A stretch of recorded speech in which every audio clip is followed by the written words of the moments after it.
Hello and welcome guys. Make yourselves comfortable and enjoy. Please consider Ko-Fi link. It is there for a reason. I need food on my table. I'm starving by now. Well, let's continue now. This is Necromancer of the Shadows. Chapter 601. 2 days ago, Ashbourne Town. Aluja was standing on the western wall of Ashbourne Town. Just like the Silverwind and other towns, a giant summoning formation was covering the entire town and was glowing in deep red light. Remember Chat-586. All the people of the town were already dead, and the space barrier around the town was becoming weak with each passing second. Swish! Suddenly, the summoning formation released a bright light, and the bodies of the people who were inside the town disappeared. The moment all the bodies disappeared, the space barrier around the town became incredibly weak, and demons started to appear all over the town. In the western part of the town where Aluja was, A+ rank demons similar to her rank were appearing one after another. In the northern part of the town where Xavier was, S-rank demons were appearing. Soon the formation stopped shining, and a total of 5 S-rank demons, 80 A+ rank demons, 1000 A-rank demons, and 15,000 B+ rank demons appeared in the town. Xavier smiled widely seeing the demons, and used the triangular-shaped token that was in his hand to give order to all the demons. After receiving Xavier's command, all the demons started to gather in the northern part of the town. But unlike S-rank, A-rank and B+ rank demons who started to move towards the northern part of the city immediately, all the A+ rank demons didn't move immediately. Seeing the A+ rank demons didn't move immediately, Aluja smiled inwardly and used the token that was in her hand. She poured her mana into the token, and just as she poured her mana into the token, a red rune that she engraved on the token using the monster's blood lit up slightly, and she ordered all the demons to move along with the other demons. Only after receiving Aluja's command did all the A+ demons start to move towards Xavier. It seems Master was right, and it won't be difficult for me to handle this situation, Aluja thought inwardly, while looking at the token that was in her hand, and followed after the demons, going towards the northern side of the town. Although A+ rank demons moved a few seconds later than other demons, no one found anything strange about it. Soon all the demons that were summoned inside Ashbourne Town gathered in the northern part of the town, and Xavier ordered them to move in the direction of Aquaville City. Aside from demons, an army of around 700,000 monsters was also moving towards the Aquaville City. Xavier was in the front of the demon army, along with the 5 S-rank demons. Meanwhile, Aluja and the 2 other hunters of the Dark Guild who were A rank and B+ rank were at the rear end of the monster army. Now is my best chance, Aluja thought, and glanced at the A and B+ rank hunters of the Dark Guild,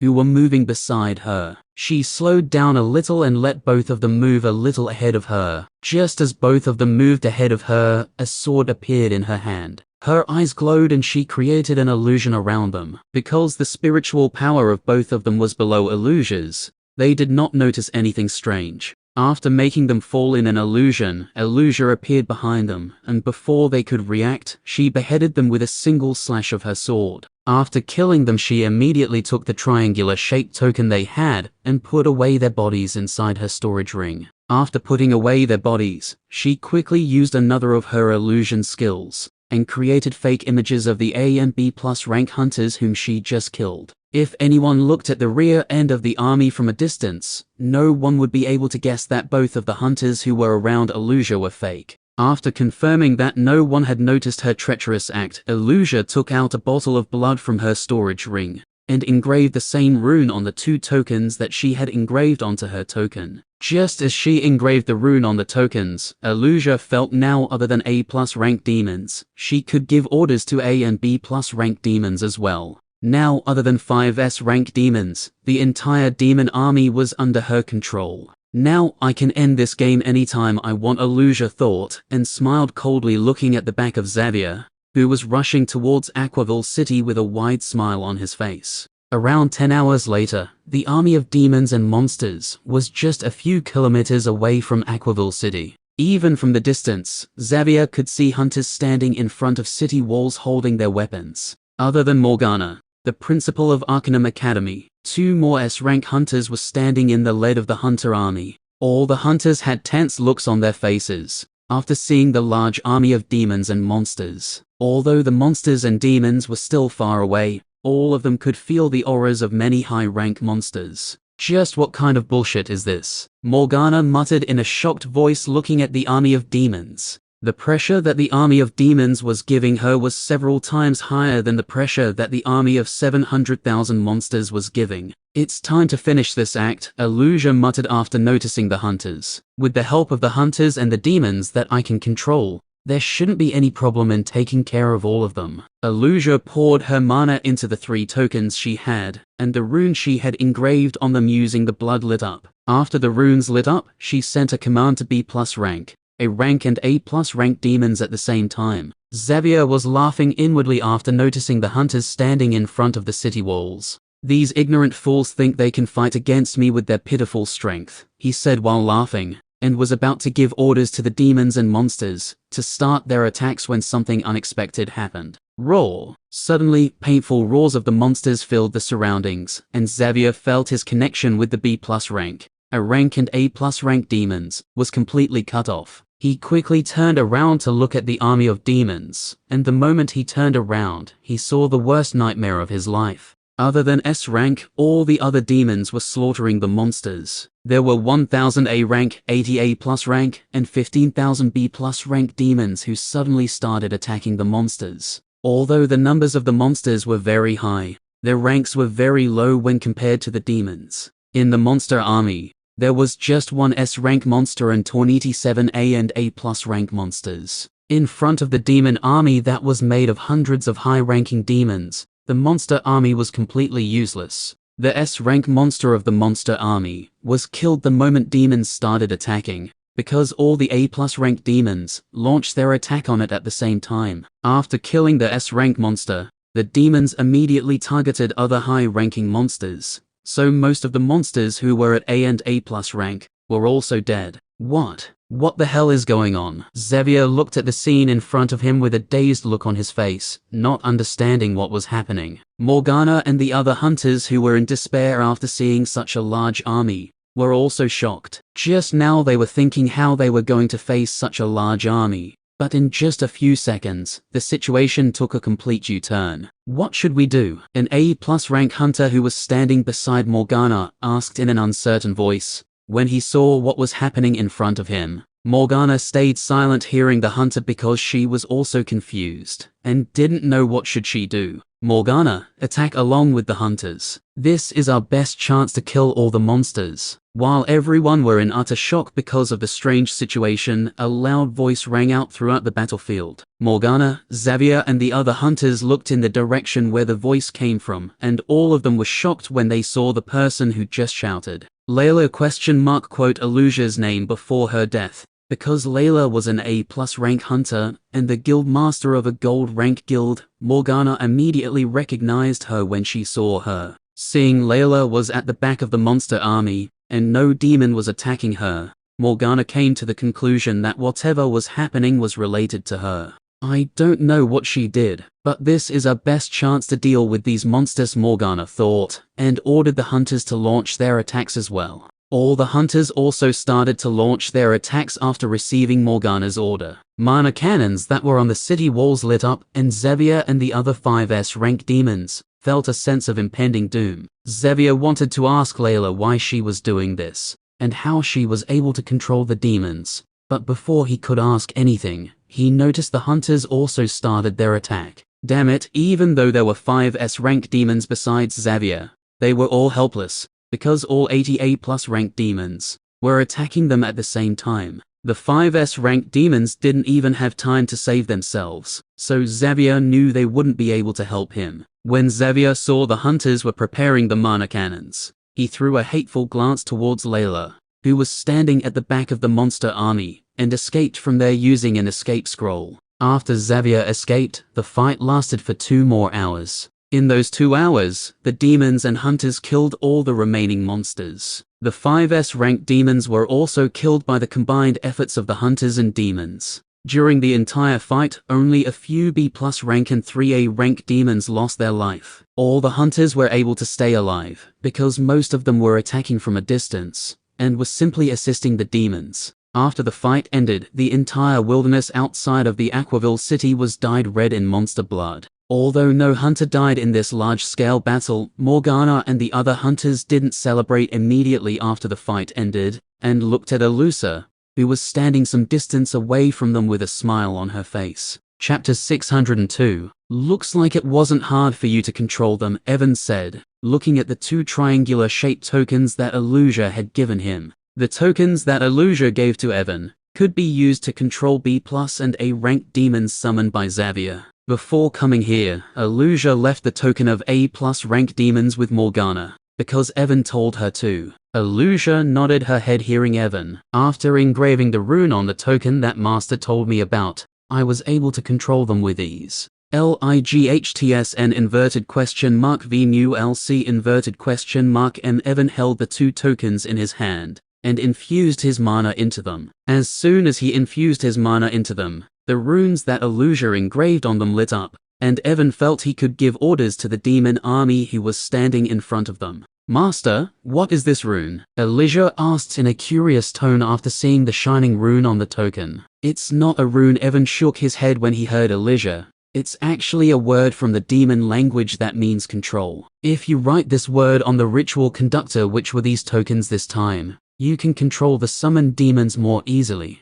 Master, you know the language of demons? Alusa asked in a surprised tone. What is surprising in this? Have you forgotten that I also know the language of the elves? Evan said in a calm voice and took out his phone. Hearing Evan, Alusa remembered that when Evan first turned her into a shadow undead, she could not speak the language of the Aurora world, but she was still able to speak with Evan because he knew the language of the elves. After taking out his phone, Evan sent a message to Nathan, who was still staying in Naflium City. Nathan stayed in Naflium City without going back, because currently the number of hunters in the city were all-time low after their fight against the Shadow Undeads, and he needed to stay here to stabilize the situation. About 20 minutes after sending the message, Evan saw Nathan coming towards him. Although Nathan was already prepared after receiving Evan's message, his heart still nearly leapt out of his chest after seeing the armies of skeletons and demons. And as if this was not enough, there was even a giant bone dragon that was releasing a terrifying aura. Don't worry, they won't eat you. Seeing Nathan stop far away from him after seeing the demons and skeletons, Evan said loudly. Hearing Evan's words, Nathan took a deep breath and flew closer to him. Now, other than those black monsters, you can even summon skeletons and these .odd monsters, Nathan said after stopping in front of him. Evan just smiled slightly hearing Nathan and pointed towards the army of demons. You should know about them, right? Nathan looked at the army of B+ and A-rank demons, and nodded his head. If I am not wrong, they should be the monsters who came to attack Aquaville City. Looks like you've already talked to Morgana, Evan said, and threw two triangular tokens towards Nathan. You can use them in case someone attacks the city once again. So what happened in Aquaville City is really related to you. Nathan caught the tokens that Evan threw towards him, and said while looking at them, just pour your mana into the tokens, and you can ask them to fight for you. Hearing Evan, Nathan poured his mana into the tokens. Just as he poured his mana into the tokens,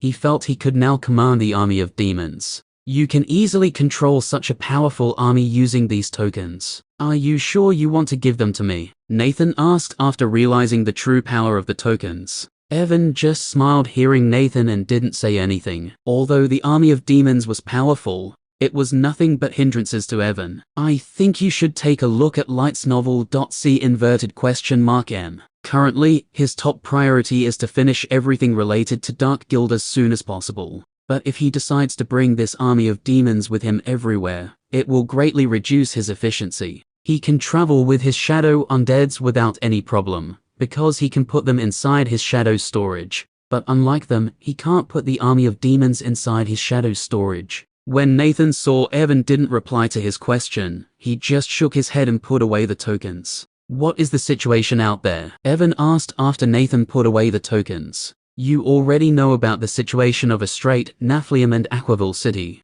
so you must be asking about the situation of Ravenhurst and Central City, right? Evan nodded his head hearing Nathan. The Central City is completely fine. Evan raised an eyebrow hearing Nathan. He honestly didn't expect that Central City would still be fine. After knowing that Dark Guild was attacking all the cities at the same time, were the monsters that attacked Central City weak? He asked after a moment. Nathan shook his head hearing Evan. The reason Central City is completely safe is because no one has attacked it. No one attacked it. Evan narrowed his eyes hearing Nathan. He looked at Aluja and asked her about it using his shadow senses. When Aluja heard Evan's question, she shook her head. I don't know why they didn't attack the Central City. Evan thought about it for a moment and looked back at Nathan. What about Ravenhurst City? After listening to Evan, Nathan showed a complicated expression. The city of Ravenhurst was completely destroyed 2 days ago. Completely destroyed. Does it mean? Yes. Nathan nodded his head. Every single person in the city is dead.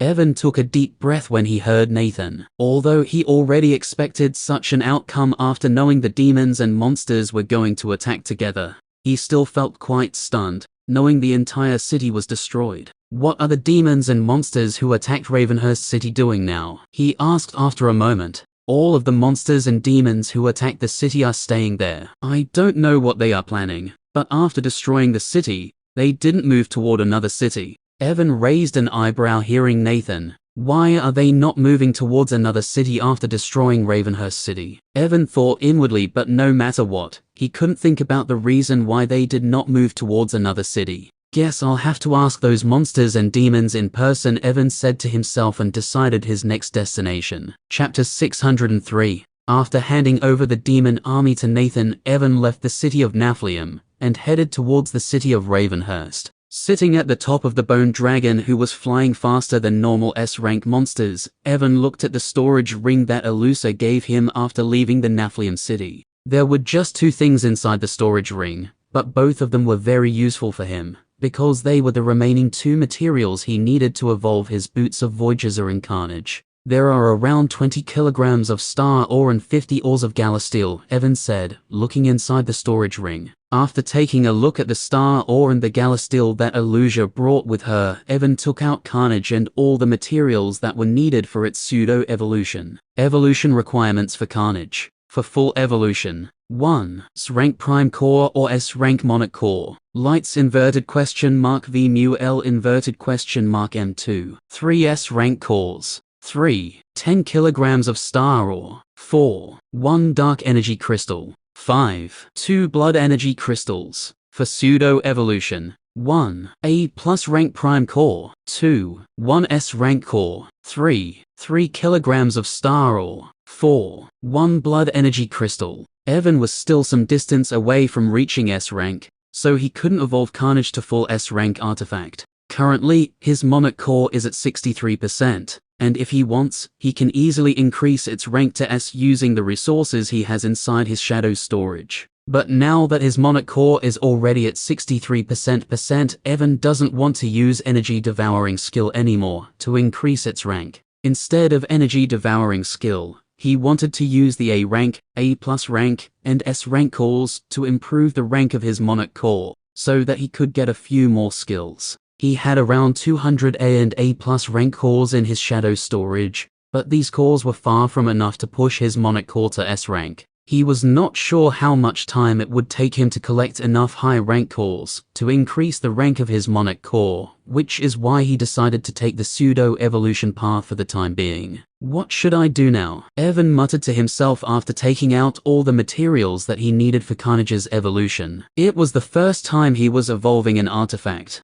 so he wasn't sure what he had to do in order to evolve his artifact. After a moment of consideration, he put down all the materials and Carnage at the top of the bone dragon, and infused his mana into the materials and Carnage at the same time. For the first few seconds, nothing happened even after he infused his mana into the Carnage and materials. But around 1 minute, Evan noticed that the small rune that appeared on the frame of Carnage, after he connected it with the growth link skill, started to glow slightly. Seeing something was happening, Evan increased the amount of mana he was infusing into them. Whoosh! Suddenly, the small rune on the top of the Carnage's frame released a silver light, and all the materials Evan had placed in front of the gun turned into liquid and merged with it. As the materials merged with the Carnage after turning into liquid, the black frame of the gun emitted a brilliant golden light. Growth link skill activated. Carnage is evolving into a pseudo S rank artifact. Two notifications flashed before Evan's eyes, and with each passing second,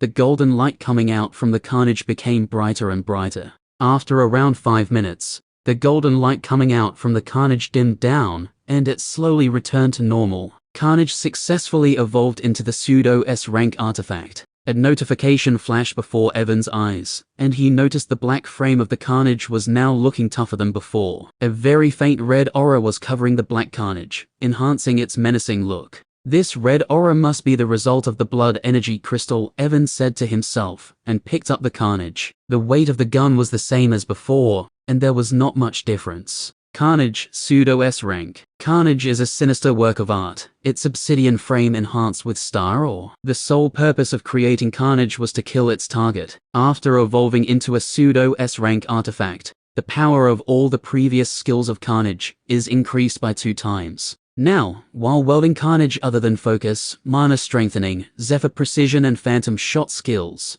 you can use Blood Bullet skill as well. The wielder of Carnage can switch between rapid fire and single shot mode at will. Focus. Focus skill keeps the user's mind calm and improves his eyesight by 40 times. Mana Strengthening. You can use mana to improve the power of Carnage marksman's bullets. Zephyr Precision. The Carnage rifle's shots can be adjusted mid-flight, allowing the user to change the trajectory of their bullets to hit targets from unexpected angles. Phantom Shot. Shots fired from the Carnage can phase through obstacles, allowing you to take down enemies who think they are safe behind cover. Can only be used 6 times a day. Blood Bullet. The power of shots fired from Carnage depends on the materials used in creating the bullets. If the material of the bullet is not good, then the power of the shots will be reduced greatly. When Evan looked at the details of Carnage, nothing much changed. Other than the new skill Blood Bullet, the only thing that changed in Carnage was the power of its previous skill. From its initial 20 times, the Focus skill can now improve his eyesight by 40 times,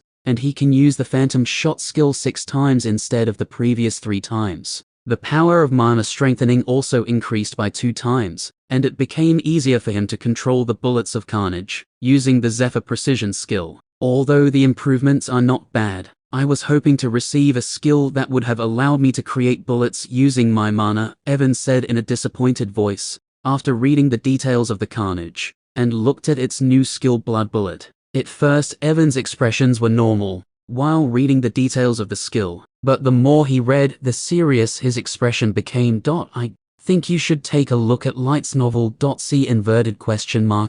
In the end, when he finished reading the details of the Blood Bullet skill, his heart started to beat like a war drum. Damn, if I use this skill along with my Doombringer bloodline, it will become a sure kill skill for me, Evan said in a voice full of excitement. Forget about Aurora World. Even in Utopia, it will be a deadly skill for anyone. Evan read the details of the Blood Bullet skill a few more times, just to make sure he was not mistaken. After reading the same details 5 times, he finally took a deep breath and carefully placed the Carnage inside his shadow storage. His shadow undeads who were inside the shadow storage were speechless seeing how carefully Evan was placing the Carnage. They thought about how he always threw them inside the shadow storage without caring about anything, and felt jealous. Elijah and Aluja's eyes narrowed when they saw the way Evan was placing the Carnage, and they immediately called an emergency secret cult meeting. Within seconds, unknown to Evan, some psychopathic cultists were planning to destroy his newly evolved artifact, because they were jealous of the care he was giving to it. I can use the Blood Bullet skill once every 7 days. Although the cooldown time is not short, considering the power of this skill, it is still far shorter than many other skills, Evan said, and took out the Boots of Voyages to evolve them as well. The Boots of Voyager helped him a lot since he obtained them. Boots of the Voyager A+ rank. These boots bestow the user with increased agility and reflexes, allowing them to change direction rapidly and perform complex acrobatics while moving swiftly. While wearing the boots, the user can use the skill step of Voyager. Evan's agility has always been very high, thanks to his skills like temporal velocity, flicker steps, wind manipulation, and a few other skills. Using all these skills at the same time increases his agility to such a terrifying level that no one in Aurora World can catch him. But if not for the Boots of the Voyager, he would never have been able to utilize the full potential of his high agility. The boots of Voyager increase his reflexes and allow him to change direction rapidly and perform complex acrobatics while moving at his top speed. Without this ability, it would have been incredibly difficult for him to control his body while moving at his top speed. Let's hope, just like Carnage, these boots will also give me something good, Evan said to himself after taking out the boots. Evolution requirements for the boots of Voyager. For full evolution: 1. S-rank Prime Core or S-rank Monarch Core. 2. 2 kilograms of Void Silver. 3. 2 S-rank Cores. 4. 5 ores of Gala Steel. Right parenthesis for pseudo-evolution. 1. A plus rank Prime Core. 2. 500 grams of Void Silver. 3. 3 A plus rank Cores. 4. 3 ores of Gala Steel. Just like Carnage, Evan placed the pseudo-evolution materials in front of boots of Voyager and infused his mana into them. Soon, the runes that appeared on the sole of the boots after he connected them with the Growth Link skill lit up, and similar to before, the material turned into liquid and merged with the boots. Growth Link skill activated. Boots of Voyager is evolving into a pseudo S-rank artifact. The boots released a splendid golden light after the materials merged with it, and Evan felt the space around the boots shaking a little. It seems the effect of Step of Voyager's skill will be increased greatly. After its evolution, Evan thought inwardly, when he felt the space energy fluctuations that were coming out from the boots. The evolution process of the boots lasted for around 15 minutes, which was 3 times more than the Carnage's evolution time. When the golden light around the boots disappeared and they successfully evolved, Evan noticed the pitch black boots now had a hint of purple color in them. He picked up the boots and looked at their details. When Evan looked at the details of the boots, he saw, just like the details of Carnage, the details of boots of Voyager didn't change much. Now, other than increasing the agility and reflexes, the boots can increase the power of all of his movement type skills by 50% as well.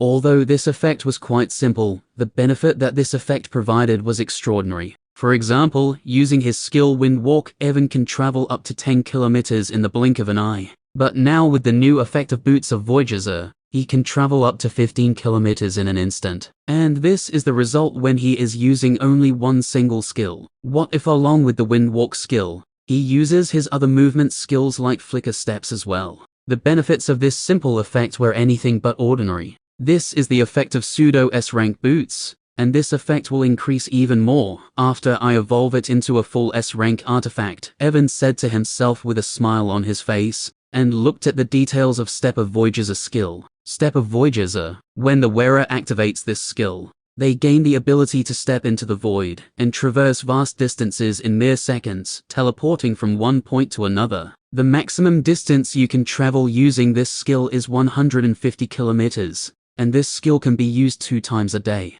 The effect of the skill that Boots of Voyager provided didn't change much. Now, instead of 100 kilometers, he could move 150 kilometers. Although the skill didn't change much and the improved effect was also not anything outstanding, Evan didn't care much about it, because his entire focus was placed on the new skill of the boots that opened after its evolution to the pseudo S-rank. Unlike Carnage, which evolved in just 5 minutes, the boots of Voyager took a full 15 minutes to complete their evolution. Although the 50% increase in all movement type skills is a very good effect, it is not even close to the effect of the Blood Bullet skill, Evan muttered to himself, and narrowed his eyes. If my guess is not wrong, the boots of Voyager took 15 minutes to evolve, because of this newly opened skill. Evan focused his gaze on the name of the new skill, and the details of the skill that will greatly affect his future appeared in front of him. Void Study. This skill allows you to send your spiritual senses into the void for 10 minutes a day. With the help of this skill, you can understand the mysteries of the void and turn your world essence into the conceptual energy of the void. Chapter 604. Void Study. This skill allows you to send your spiritual senses into the void for 10 minutes a day. With the help of this skill, you can understand the mysteries of the void and turn your world essence into the conceptual energy of the void. When Evan finished reading the details of the skill, his eyes nearly popped out of their sockets. If he had received this skill 2 months ago, he would not have cared much because at that time, he did not know anything about conceptual energies. But because of the memories he saw in his dreams, he was now aware of conceptual energies. This skill, how can an artifact that is not even S rank provide such a great skill that can help its user understand the mysteries of the void and help them transform their world essence into the conceptual energy of the void? Quote, Evan muttered in a shocked voice, looking at the details of the void study skill. Although Evan was not clear about the details, he at least knew that a person needs to go beyond S rank in order to turn his mana into the world essence. Only after turning their mana into the world essence, a person can start learning about the mysteries of the different elements and turn their world essence into conceptual energy. Evan's core was still at A+ rank, far from reaching the requirements one needed in order to learn about the mysteries of conceptual energies. But with the help of this skill, he can understand the mysteries of the void and can turn his world essence into the conceptual energy of the void. I cannot understand how a skill of such caliber can appear inside an artifact that is not even S rank, Evan said, and touched the rune of evolution that was engraved on his chest. The only reason he could think about why such a skill appeared in the boots of Voyager is the rune of evolution, which is still a complete mystery to him. His growth link skill is related to the rune of evolution, and other than this rune, Evan couldn't think of anything else that could help him receive such a great skill. Even though I am just an A+ rank hunter, 5% of my mana already transformed into the world essence because of the rune of evolution. If I use the skill Void Study, I might be able to transform the world essence inside my core into the conceptual energy of void, Evan said to himself, and wore his boots of Voyager. When he wore his boots of Voyager, Evan felt his reflexes increase sharply, and his control over his body increased. After wearing the boots, he didn't wait and closed his eyes. After closing his eyes, he activated the new skill of the boots, Void Study. Just as Evan activated the skill, deep black energy ripples came out from the boots of Voyager and went inside Evan's body. When the energy ripples went inside his body, Evan felt his spiritual senses moving on their own. His spiritual senses left his body and spread into the surroundings, showing him an area of 100 meters around him. Suddenly, Evan felt a strange force moving through his spiritual senses, and the 100-meter area he was seeing began to turn black. Lights vel.c_m. In just a few seconds, everything that he was seeing through his spiritual senses turned black. Evan was stunned when everything around him became pitch black, but soon he felt a strange energy moving in the dark area he was looking at. Seems my spiritual senses successfully entered the void, Evan said, looking at the darkness around him. In this dark area, Evan was not able to see anything. He felt as if he had been thrown into a deep black bottomless pit, and he couldn't do anything. It was the first time Evan experienced something like this, and this strange feeling of not being able to do anything made him extremely nervous. Calm down, he said to himself, in order to regain his senses. He stopped thinking about anything for a few seconds, and just looked at the darkness around him with his spiritual senses, without doing anything. After a few seconds, when his mind started to calm down, Evan was finally able to feel the energy that was moving in the darkness. I think you should take a look at lightsnovel.c_m. Is this the void energy? He thought when he felt the energy that was moving in the darkness. He used his spiritual sense and tried to understand the energy that was moving in the void. But even after 5 minutes, he wasn't able to understand anything about the void energy.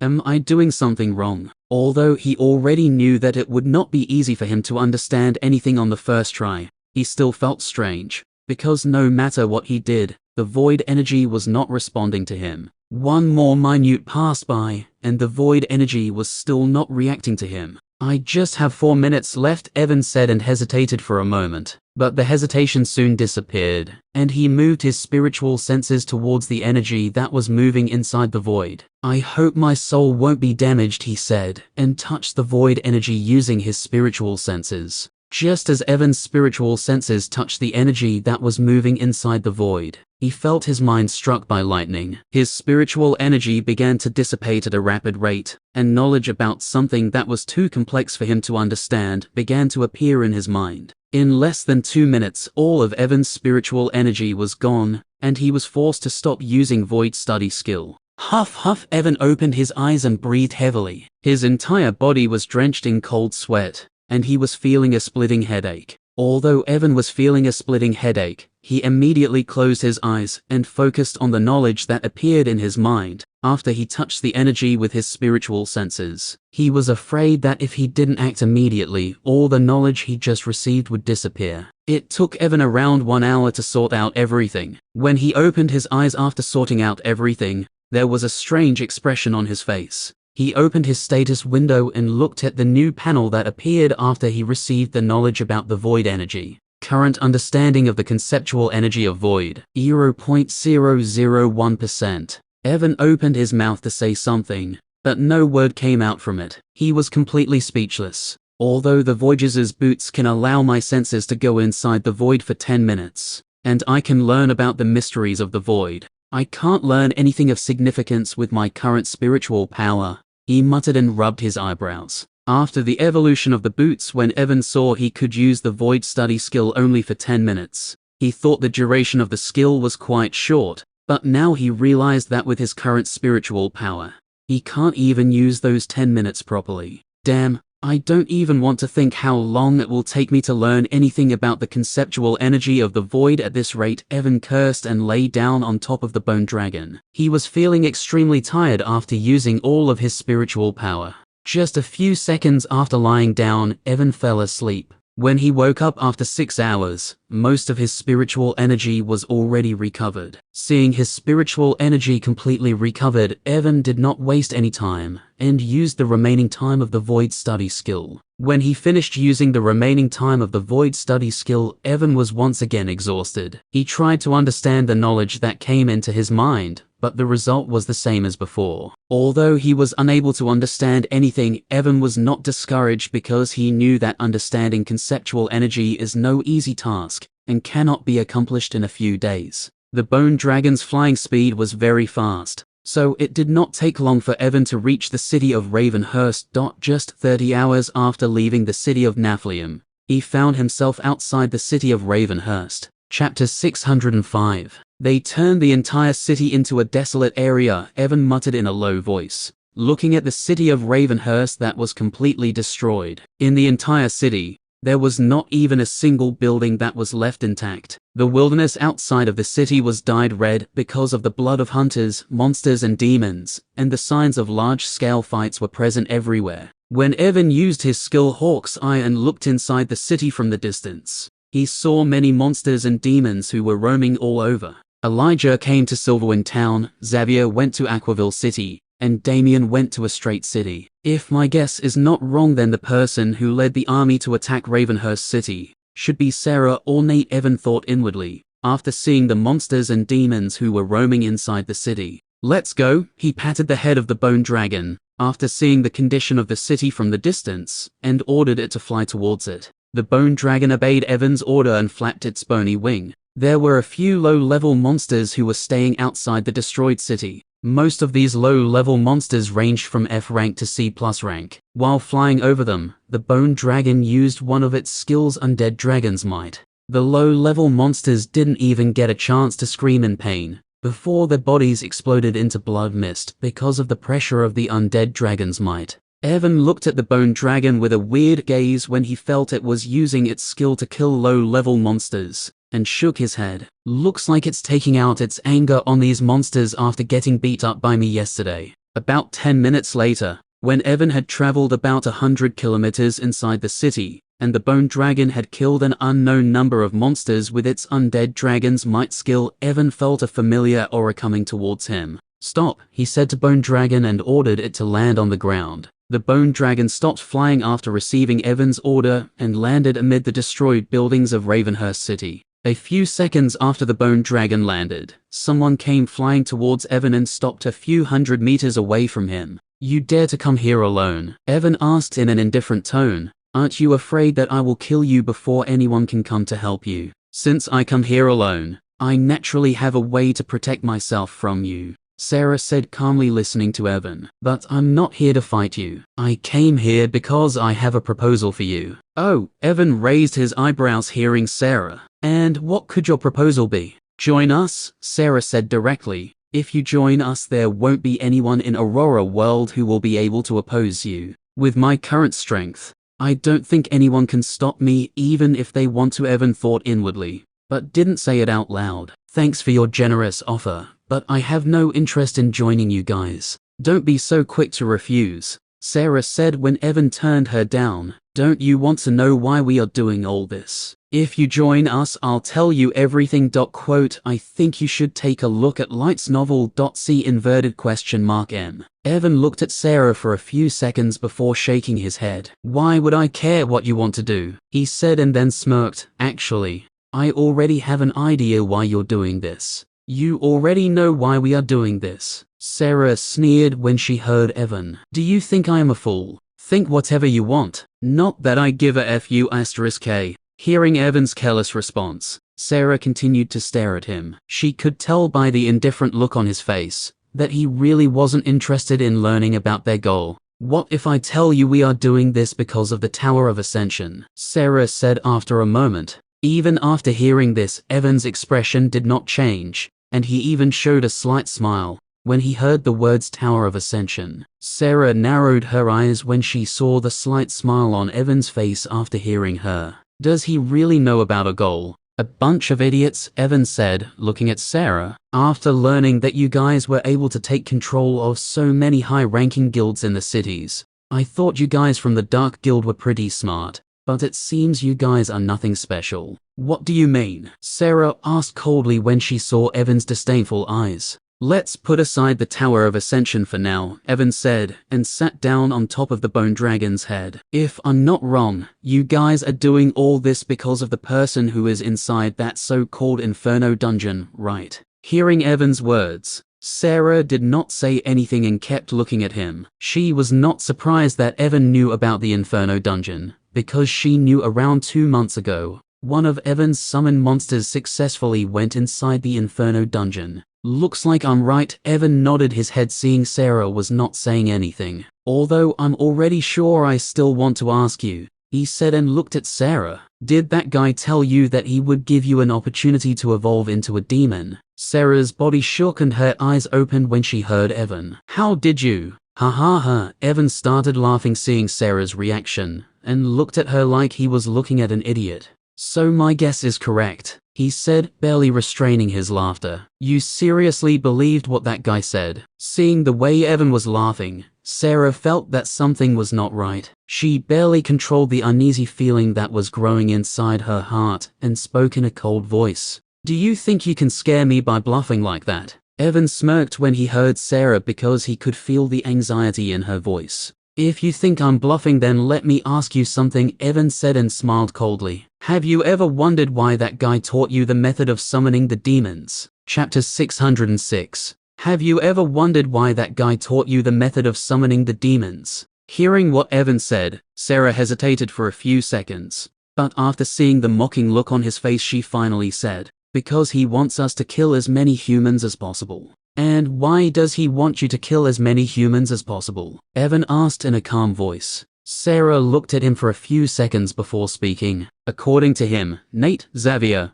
I and other people of the Dark Guild have great potential, and we can evolve into a species higher than humans. He told us the method of evolving into demons. But in order to evolve into demons, we have to kill hundreds of thousands of people of our own race. If we use the Tower of Ascension after killing hundreds of thousands of people of our own race, we will be able to evolve into demons, Sarah said and continued. But it was impossible for us to kill hundreds of thousands of people on our own, so he taught us the method of taming the monsters and summoning the demons. You didn't ask him why he told you about the method of evolving into demons. Of course, we asked him and he told us that we have a lot of potential, and that he will need our help in the future, once we evolve into demons. He said, and you believed him? Evan said with a sneer on his face. This is real life, not a cultivation novel where 3 old farts who call themselves old masters will appear out of nowhere as soon as you show the slightest talent, and say that they will nurture you as their future young master, who will lead their half-baked sector to the top of the world. Why? What the hell are you saying? Sarah asked in a baffled voice because she did not understand what he was saying. Looks like you're a brain-dead woman too, Evan said, shaking his head. You are an S-rank hunter. one of the strongest individuals in this world. But that guy he taught you a method that allows you to summon high-ranking demons, including S-rankers. Do you really think a guy like him will care about an S-ranked hunter like you, and will have his hopes pinned on you, so that you can help him? Stop spouting nonsense and get to the point. Are you saying that guy is using us? Sarah asked while taking deep breaths. Isn't it obvious? Evan said with a smile on his face. Bullshit, Sarah shouted loudly. He is not from Aurora World. There is no need for him to deceive us. There is nothing in Aurora World that can attract his attention, so why would he deceive us? There's nothing that could attract his attention. Evan sneered after hearing Sarah's words. There is one thing in every low-level world like Aurora that people like him want to exploit very badly. Sarah was stunned when she heard Evan. Looking at Evan's expression, she could tell that he was not lying. What is that thing? She asked while trying to calm down her emotions. You already know the answer, so why are you asking me? Sarah looked at Evan for a few seconds before opening her mouth. Tower of Ascension. Evan just smiled hearing Sarah and didn't say anything. Seeing his smile, Sarah was certain that she was right. Why? What does he want from the Tower of Ascension? She asked in a trembling voice. Just thinking about the fact that they were being deceived during all this time was making her blood boil in anger. You want to know what he wants from the Tower of Ascension? Evan asked with an amused smile on his face. After hearing everything that Evan had said earlier, Sarah's mind was in complete disarray, and she didn't even pay attention to the amused smile on his face, and just nodded her head heavily. I can tell you what he wants to do with the Tower of Ascension, but, Evan said and looked at her with a cold smile on his face.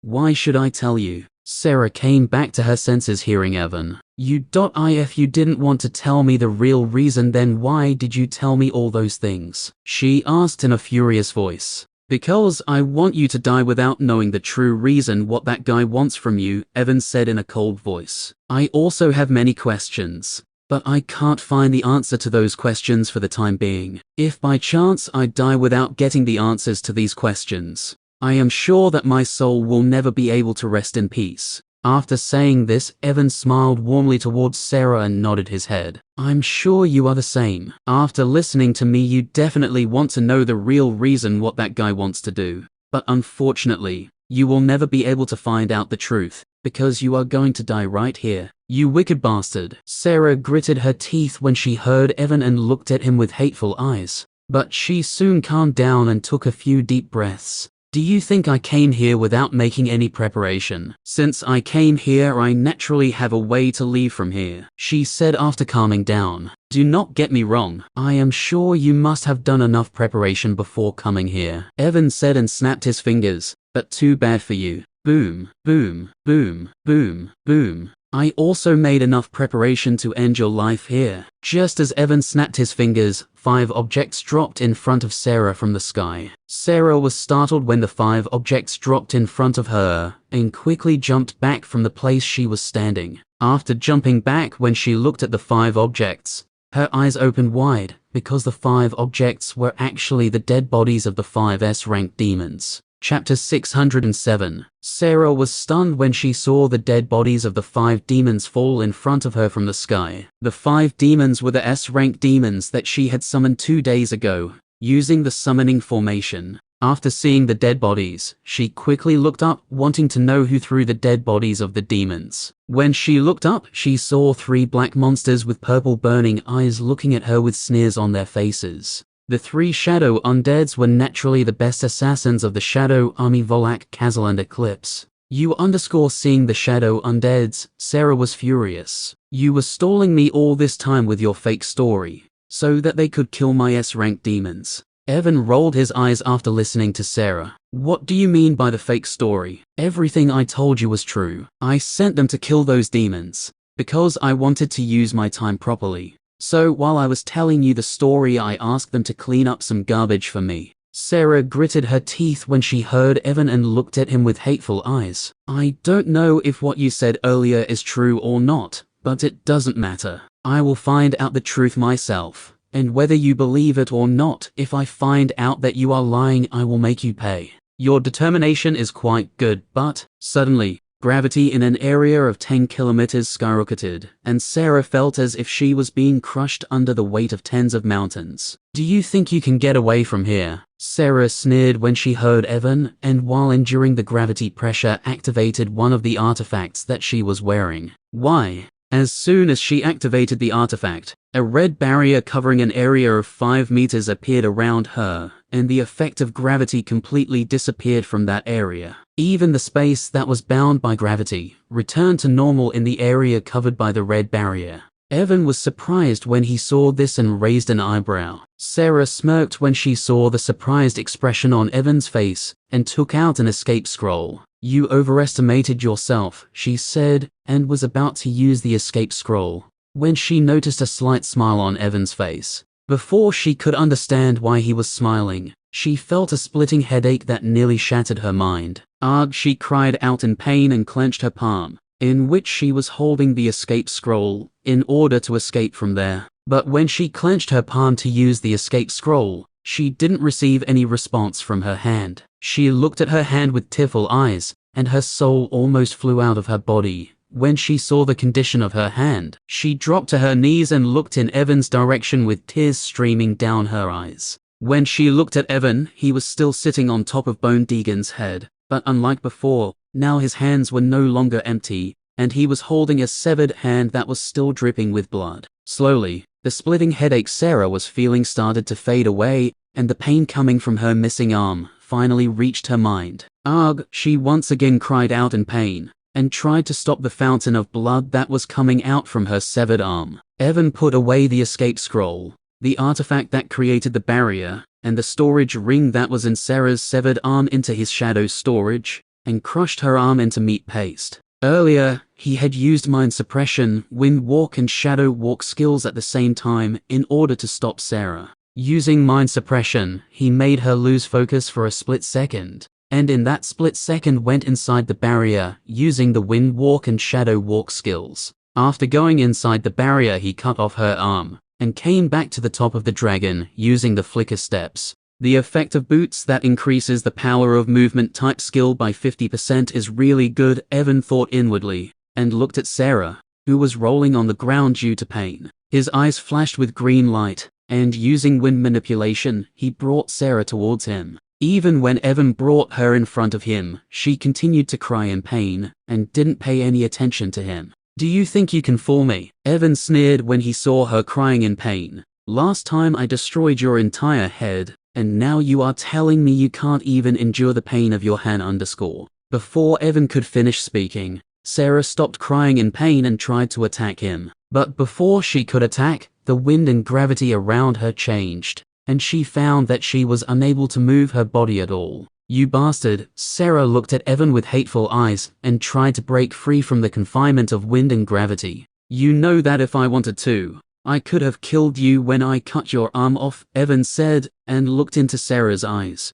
"But do you know why I didn't kill you?" After asking the question, Evan did not wait for Sarah's answer and continued speaking. "Why? You're the only reason I'm in this mess. If you hadn't targeted me in the past, I would never have gotten involved in your Dark Guild affair, and would probably have already left Aurora World after reaching A rank," Evan said and grabbed Sarah's face. "But I'm still here because you tried to mess with me. So there is no way I am going to give you an easy death." Sarah wanted to say something, but Evan didn't give her any chance. He grabbed her face tightly, and mana burst forth from his body. Without holding back, he sent a large amount of mana into her body. Aru, Sarah's eyes opened wide when a large amount of mana invaded her body. Evan didn't care about her reaction, and guided his mana to invade the very core of her body. In just a few seconds, all the mana he released spread all over her body. "Miss, have you ever heard of someone who died because the pain he was feeling was too much, and he wasn't able to handle it?" Evan asked with a smile on his face, after his mana invaded her body. When Sarah heard Evan's question and saw the cold smile on his face, a sense of impending doom engulfed her, and she tried to break free. "Well, it doesn't matter if you heard about it or not, because you are going to experience it yourself," Evan said, and guided his mana that was inside her left arm. Just as Evan guided the mana, Sarah's eyes popped out of their eye sockets, and even though she was confined by gravity and wind, A heart-wrenching scream still escaped from her mouth. Ugh! The scream was filled with deep pain, and all the demons and monsters who heard the scream felt their heart turn cold. Why? Looks like I was right. The pain someone feels when their energy veins are destroyed is indeed out of this world. Evan said and nodded his head while looking at Sarah, who was screaming like she had lost her mind. Evan wanted to destroy more of her energy veins when he saw Sarah shaking her head with tear-filled eyes. What an actor! I just destroyed around 1/10 of the energy veins that were in her left arm, and she is acting like she is on the verge of dying because of the pain, Evan thought, and once again guided his mana. The man I saw in my dream nearly destroyed every single energy vein that was inside his body and did not even flinch. But she, thinking Sarah was acting, Evan destroyed all the energy veins that were inside her left arm at the same time to teach her a lesson. But the moment he destroyed all the energy veins that were inside her left arm, Sarah's eyes turned bloodshot, and she opened her mouth to scream out in pain. But before she could scream out in pain, Evan noticed her life aura disappeared. The pain of having so many of her energy veins destroyed at the same time was so great that she did not even get a chance to scream before dying. Chapter 608. Evan slapped Sarah a few times to confirm she wasn't faking her death. After continuously slapping her for a full minute, when Evan saw that she was not responding, he was finally convinced that she was dead. Well, *K Evan Fassipum, because he never thought that she would die if he destroyed all the energy veins in her left arm at the same time. If I had known she wasn't faking her painful expression, I would have destroyed her energy veins slowly, giving her a slower and more painful death,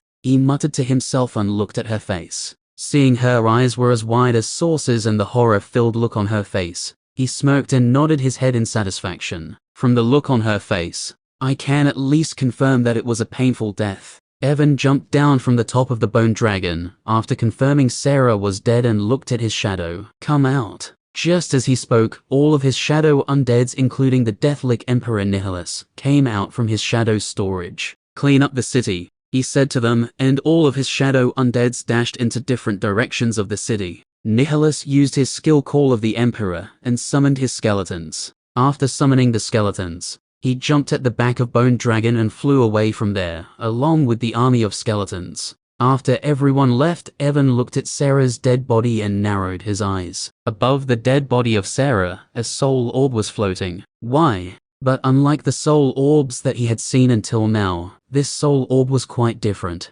The soul orb that was floating above Sarah had 3 different kinds of colors mixed inside it, and all 3 colors were giving him a different feeling. One part of the orb was pure green, one part was milky white, and the last part was silver metallic in color. The green part was giving him the feeling of vast vitality. The milky white part was giving him the same feeling as Elijah's light element, and the last silver metallic color was giving him the feeling of the sharp sword aura. Let's see what is wrong with her, he muttered, and used Shadow Resurrection on her. He still didn't forget how Sarah was able to survive even after he destroyed her head using the carnage. Just after a few seconds of activating the Shadow Resurrection skill, Evan felt something, and he cancelled the skill midway. Her condition is similar to Amara's, Evan muttered and rubbed his chin after cancelling the skill. When he tried to turn Amara into a shadow undead around 2 months ago, Evan found that the technique Amara used to fuse the monster with herself was not perfect, and Soul of the Iganu, the monster Amara fused herself with, was not perfectly merged with her. Because her soul was not perfectly fused with the monster, Evan received 2 options when he used Shadow Resurrection skill on her at that time. The first option was to create 2 different shadow undeads, one was of Amara and one was of Iguanox. Why? The second option was to use the soul fusion skill to merge both of their souls perfectly into one, and create a new shadow undead similar to Volak. The first option was impossible for Evan because although he had the soul of the Iguanox monster, he didn't have the body of Iguanox. Without the body, it was impossible for him to turn the Iguanox into the shadow undead. Evan wanted to use the second option to create a shadow undead that was similar to Volak, but his soul fusion skill was on cooldown at that time, so he didn't turn her into a shadow undead. Sarah's current condition is similar to Amara's, but unlike Amara, who had merged herself with just one single monster, Sarah had merged herself with 1 monster and 1 human. The green color on the soul orb was the monster part of the soul, and the silver metallic color was the part of the human that Sarah merged with. The human was obviously Amanda, and as for the monster, Evan was not sure what kind of monster it was, because although he could see the appearance of the monster through the soul orb, he was not able to recognize it, as he had never seen a monster like that before. The monster had a body similar to a mantis standing on its human-like legs, and its hands were like sharp sides. The only thing that was different from the mantis was the head of the monster, which was looking like a cockroach. Using the soul fusion skill, I can merge only 2 souls at a time, but Sarah has 3 souls mixed in her soul orb, Evan muttered, and after thinking for a while put away her body into the shadow storage. With the current level of soul fusion skill, he can only merge 2 souls, so he decided to wait for some time before turning her into a shadow undead. I have a feeling that the power of soul fusion skill will increase in the future, Evan said to himself and took a deep breath. I can't even imagine what kind of power a shadow undead made from the fusion of 3 souls will show. After putting away Sarah's body, Evan used his spiritual senses and covered a large area of the city. Although my shadow undeads are cleaning the monsters and demons, there are still many of them left, he said to himself, and flew in the direction of one of the groups of B+ rank demons. After arriving near the demons, he did not bother to talk to them and simply crushed their inner organs using the gravity manipulation skill, killing them instantly. Evan and his shadow undeads continued to kill the monsters and demons who were inside Ravenhurst City for the next 10 hours. In these 10 hours, they killed most of the demons and monsters who were inside the city. Although many of the monsters and demons escaped into the wilderness after seeing the slaughter fest that Evan and his shadow undeads were doing, they were all of low rank, so Evan didn't care much about them.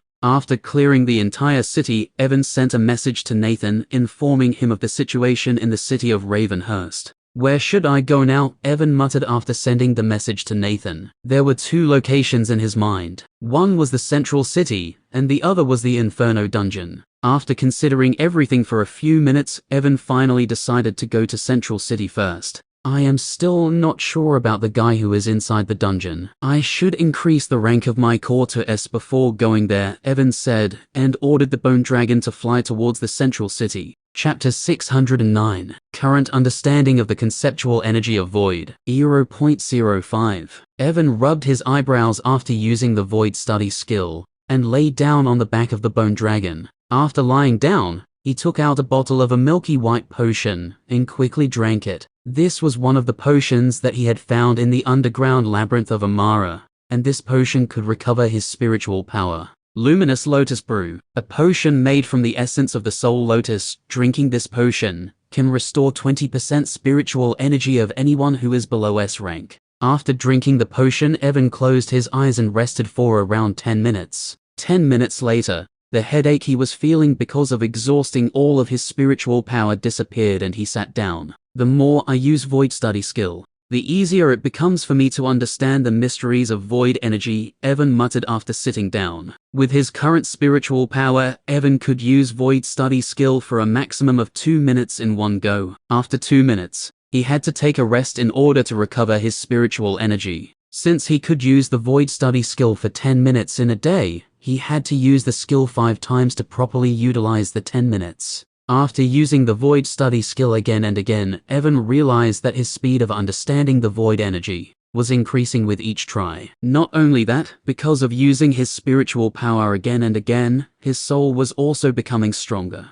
If I am not wrong, my speed should increase a bit more next time I use the Void Study skill, Evan said, and jumped down from the back of the flying bone dragon. After jumping down, he ordered the bone dragon to go back into his shadow storage. Although the flying speed of bone dragon was very fast, it was still slower than him. He wanted to end the matters of Dark Guild as soon as possible, which is why he decided to fly there himself, after using today's 10 minutes of Void Study skills. With the 50% increase in the power of my movement type skills, I should be able to reach Central City in 1.5 days, Evan said, as he sent the bone dragon back into its shadow storage and flew off in the direction of Central City. Around 15 hours later, Evan suddenly felt the auras of a few A+ rank hunters who were chasing after someone. This person. Evan raised an eyebrow when he felt the aura of the person they were chasing and flew in their direction. Damn, I have to get out of here and tell Master everything I know, the nameless host, whose memories Evan had changed using the mind intrusion skill of Gobu said,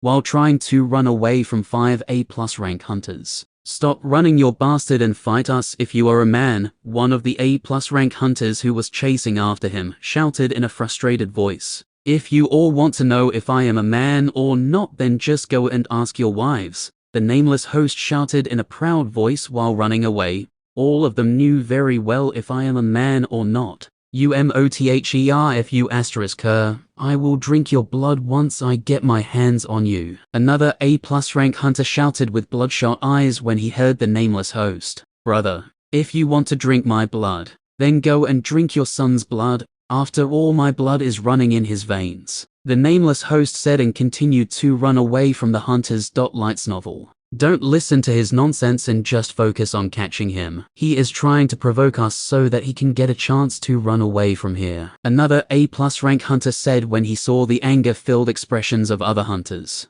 All the other hunters took deep breaths after hearing him, and chased the nameless host without saying anything. Seeing the hunters were not shouting anything, the nameless host smiled viciously. Steven, you must have had a pretty good life with a wife like Anna, who likes to play dress-up games in the bedroom. Although I enjoyed only a few nights with her, the fun I had was TSK. The nameless host shouted and shook his head while running away. This bastard is still trying to distract us by spouting nonsense. Steven, you don't need to pay underscore. One of the A+ rank hunters was about to console Steven, when he noticed Steven's face was pale white. How did he know about her dress-up game hobby? Steven muttered in a shocked voice. The other 4 hunters who heard Steven were stunned and looked at him with their mouths wide open. But the vicious mouth of the nameless host was still running. Adan, your daughter is so innocent and cute. She still likes to wear flowery patterns. Dario, your mother.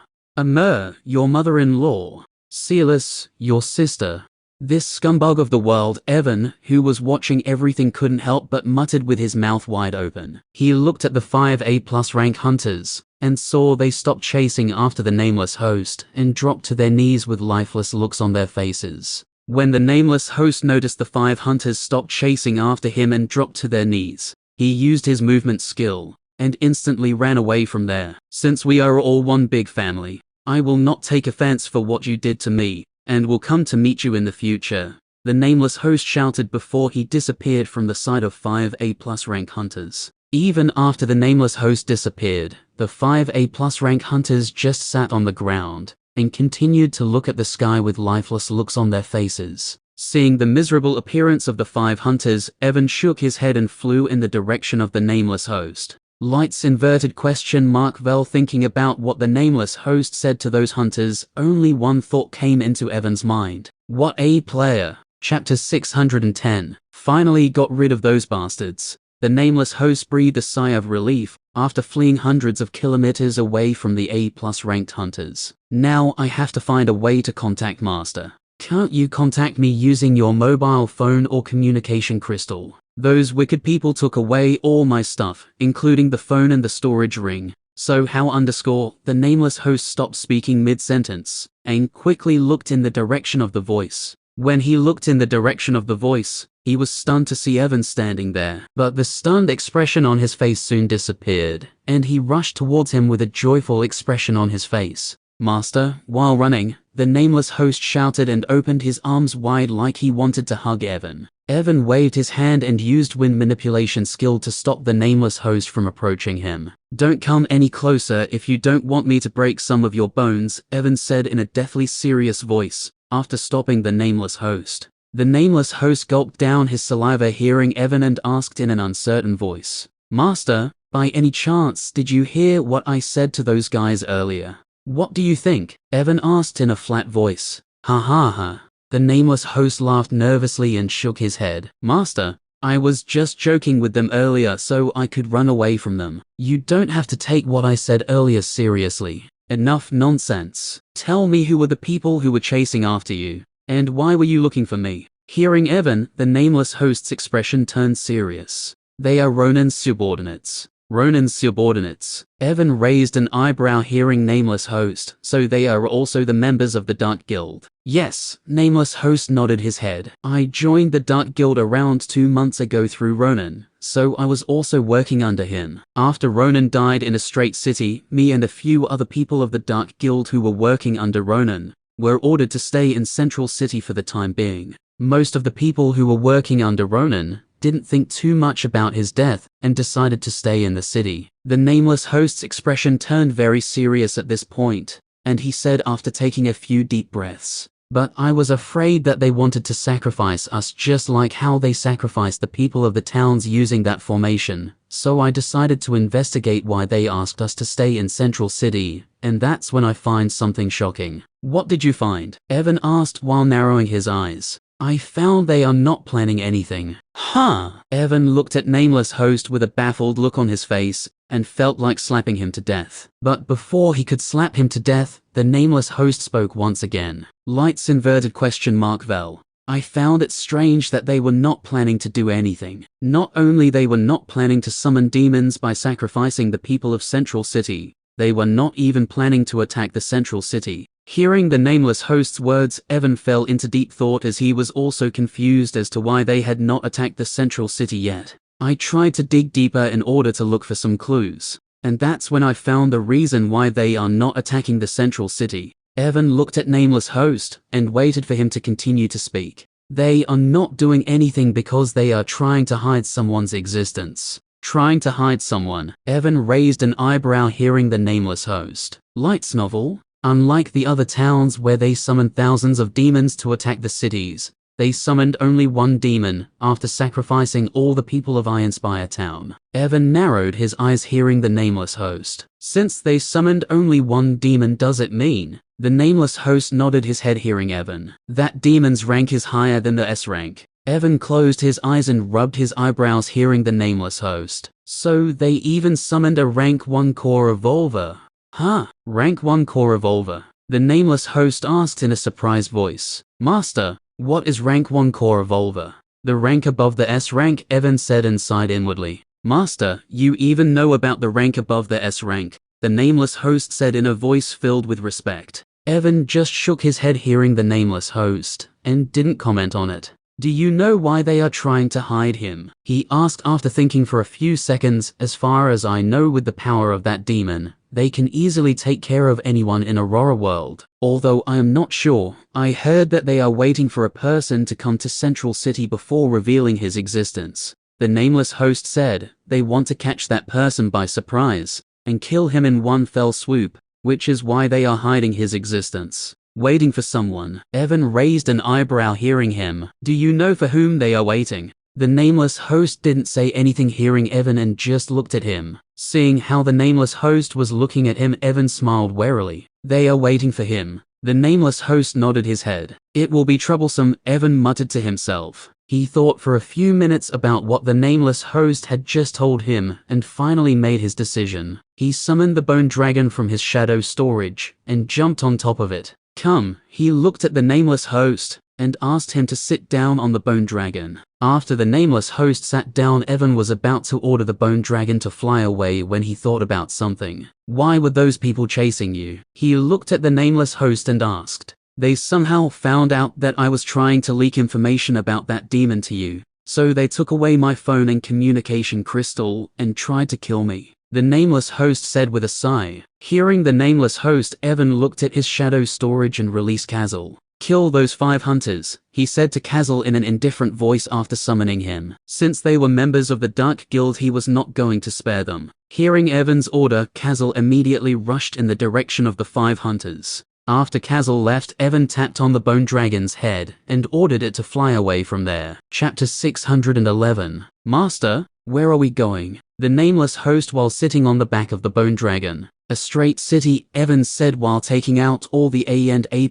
rank cores that were inside his shadow storage. Oh, the Nameless Host nodded his head hearing Evan and didn't ask anything else. Evan also ignored the Nameless Host and focused on the cores that were in front of him. I have 127 A rank and 82 A+ rank cores, Evan said to himself after taking out the cores. These cores should be enough to take my Monarch core to 90%. After counting the cores, Evan started to throw them inside his mouth in order to increase the rank of his monarch core. Without increasing the rank of my monarch core, it will be extremely difficult for me to beat a rank 1 core evolver, Evan thought, while guiding the energy of the A rank core towards his monarch core. Once someone becomes a core evolver, their bodies will receive the refinement of the world essence, and will be strengthened greatly. Even by using an A rank sword, it would be difficult for a person to harm the body of a rank 1 core evolver because of this refinement process. Although Evan also had the world essence inside his body, it was different from the core evolvers. Unlike Evan, who had world essence in his core, the core evolvers' world essence flows inside their bodies. Due to this flowing world essence, even the power of skills performed by hunters using mana will lose approximately 30% of their power upon coming in contact with the core evolver's body. Evan can solve this problem by using shadow energy instead of mana to cast skills, but the amount of shadow energy that he has inside his monarch core is way lower than the amount of mana he has. He is afraid that while fighting against the core evolver summoned by Nate, he will run out of shadow energy and will fall into a disadvantage, which is why he decided to increase the rank of his monarch core. Once he increases the rank of his monarch core, the amount of shadow energy he has inside his core will be increased by another level. Moreover, his physical strength and the power of his skills will also increase once he reaches S rank. Although his powerful body and skills will be difficult to deal with, I am more concerned about the fact that that demon may have already created his zone. There wasn't much information about the zone in the dream that Evan had seen, but he knew the fact that what makes an evolver different from an S-rank hunter is the zone. Zone is created by using conceptual energy, and its power depends on the user's understanding of the conceptual energy that he used in order to create the zone. I only have surface knowledge about the core evolvers Evan sighed and put another A-rank core inside his mouth. There might be other things that I didn't see in my dreams, so I need to do everything that I can before facing that bastard. Evan continued to absorb the cores one after another. The nameless host's mouth was wide open, seeing how fast Evan was absorbing the A-rank cores. Moreover, it was his first time seeing someone absorbing the cores by swallowing them. Lights novel? Is there a black hole inside Master's mouth? The nameless host thought and continued to look at him. Around 3 hours later, when Evan finished absorbing his 30th core, he felt a very small amount of energy that he had just absorbed from the core went inside his energy veins and started to move on its own. In less than 2 seconds after the energy started to move, a notification flashed before Evan's eyes. You have learned the skill Arcane Embrace. Arcane Embrace, a rare skill that allows the user to merge with the elemental energies, forming an ethereal cocoon around them. This barrier adapts to incoming threats, absorbing and converting magical attacks into a source of empowerment. However, the caster must maintain a delicate balance, as overloading the barrier risks a volatile release of all the absorbed energies. A barrier-type skill.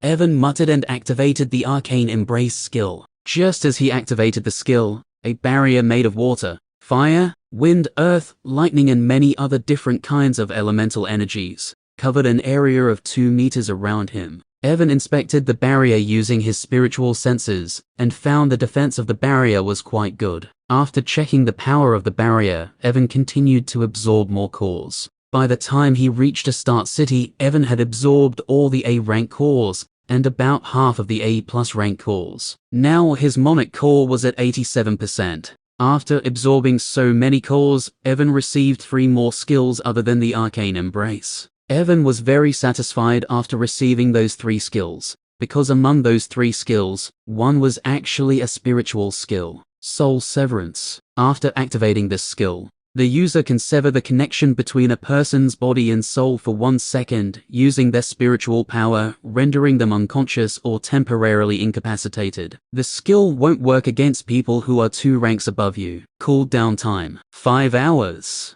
Although the effective time of the skill was just 1 second, it was a skill that he could use in a critical moment to catch his enemy by surprise. I still have 43 A+ rank cores left, Evan said to himself, and jumped down from the back of the bone dragon. The nameless host followed after Evan, and he also jumped down from the top of Bone Dragon's back. After the nameless host jumped down, Evan summoned back Bone Dragon into his shadow storage, and looked at the city walls of a straight city in front of him. Let's hope I will be able to fight against that bastard after I finish my business here, he said, and walked towards the entrance of the city. Chapter 612. 3 days after Evan returned to Astarte City. So you will be staying there until the things settle down? Sebastian asked, looking at Nathan's hologram. What else can I do? Nathan said while rubbing his eyebrows. Aside from Ron, there are very few high-level hunters left in Naflium City. I can't leave right now even if I want to. Sebastian nodded his head hearing Nathan. He also knew that most of the hunters of Naflium City were wiped out by Evan's shadow undeads. What do you think about the situation of Central City? He asked after a few seconds. I don't know what those guys are planning now, Nathan said with furrowed eyebrows. They did not attack Central City, but 2 days ago many monsters started to gather in the wilderness of the Central City. According to the last report that I received a few hours ago, the number of monsters who gathered in the wilderness of Central City already exceeded 3 million, and their number is still increasing. If such a large monster army attacks Central City, I am afraid its fate will be no different from Ravenhurst City, Sebastian said in a concerned voice and sighed loudly. There is no point thinking about all these things. Let's wait and see what those monsters are planning, because if they wanted to attack Central City, they would have done it long ago, Nathan said and looked at Sebastian. By the way, what is that guy doing? Sebastian shook his head hearing Nathan. I don't know what he is planning. He came back 3 days ago and told me he wanted to enter an S-rank dungeon, Sebastian said and smiled warily. But all the S-rank dungeons in a straight city were on cooldown, so he went to an A-rank dungeon. He went inside a dungeon. Nathan raised an eyebrow at Sebastian's words. Does he want to raise his core rank to S? I think so too, but Sebastian said, and showed a confused expression. As far as I know, he advanced to A+ rank about 2 months ago. Can he really increase his rank again so soon? Now that you mention it. Nathan also showed a confused expression when he heard Sebastian. It should be impossible for his core to stabilize in just 2 months after advancing to A+ rank. Sebastian scratched his head hearing Nathan and said in an uncertain voice, well, if you think about it carefully, it doesn't sound impossible. What do you mean? LIGHTSN inverted question mark VMUL. Did you forget? Around 6 months ago that guy was just an F-rank hunter, and now he is already at A+ rank, Sebastian said and showed a helpless smile. Do you still think it is strange for him to increase his rank again? Nathan's mouth couldn't help but twitch hearing Sebastian. Just what kind of hack he is using to increase his rank so fast? He thought inwardly and shook his head. Did he tell you anything before entering the dungeon? Sebastian shook his head hearing Nathan, because Evan did not tell him anything. Is that so? Nathan said and looked at Sebastian. Let me know if something happens. Sure, Sebastian said and ended the call. After ending the call, he stood up from his chair and looked out his office window towards the dungeon that Evan was in. He didn't bring his summoned monsters inside the dungeon, so it may take him around 10 days to clear the dungeon, he muttered in a low voice. Lights novel? As Sebastian was looking in the direction of the dungeon, he suddenly realized something and narrowed his eyes. Why is the mana rushing in that direction? He said to himself, looking in the direction of the dungeon Evan was in. Thinking something was not right, he left his office and flew in the direction of the dungeon Evan was in. While flying in the direction of the dungeon, Sebastian saw a giant mana vortex that was nearly 30 kilometers in diameter forming above the dungeon. What the hell is that thing? He said with his eyes wide open and stopped a few kilometers away from the dungeon. He looked towards the center of the mana vortex and noticed an unfathomable amount of mana moving inside it. Bang! Suddenly, a booming sound echoed throughout Astarte City, and a vast amount of mana came out from the vortex like tidal waves and went towards the entrance of the dungeon. Sebastian gulped down his saliva at the sight of such a large amount of mana, and looked in the direction of the entrance of the dungeon. When he looked towards the entrance of the dungeon, he noticed someone standing there, but because of mana waves, he couldn't see the face of the person who was standing there. Although he wasn't able to see the face of the person, Sebastian easily recognized him. The mana vortex that formed when I reached S rank was just 5 kilometers big, but this vortex, he muttered in a low voice and came to the ground from the sky. Soon he began to sense a powerful aura that was far stronger than any aura he had felt till now coming from the direction of the dungeon. Around half an hour later, The mana vortex that was spinning above the dungeon started to disappear. The aura that Sebastian felt earlier also became far more powerful, and just by looking in the direction of the dungeon, he could feel his soul shaking in fear. Soon the mana vortex that was in the sky completely disappeared, and everything returned to normal. He successfully reached S rank, Sebastian said to himself, and was about to move towards the dungeon, when he felt something, and his face turned pale. Bang, bang, bang. Some small explosions resounded in the area Sebastian was in, and soon auras of hundreds of S-rank monsters erupted from the direction of the dungeon. What the hell is going on? Sebastian asked in a shocked voice when he felt the auras of so many S-rank monsters. He was still in a shocked state when he once again felt something and looked in the direction of the dungeon where Gobu and Evan's other shadow undeads were staying, and felt more auras of the S-rank monsters. Chapter 613. Your growth link skill activated.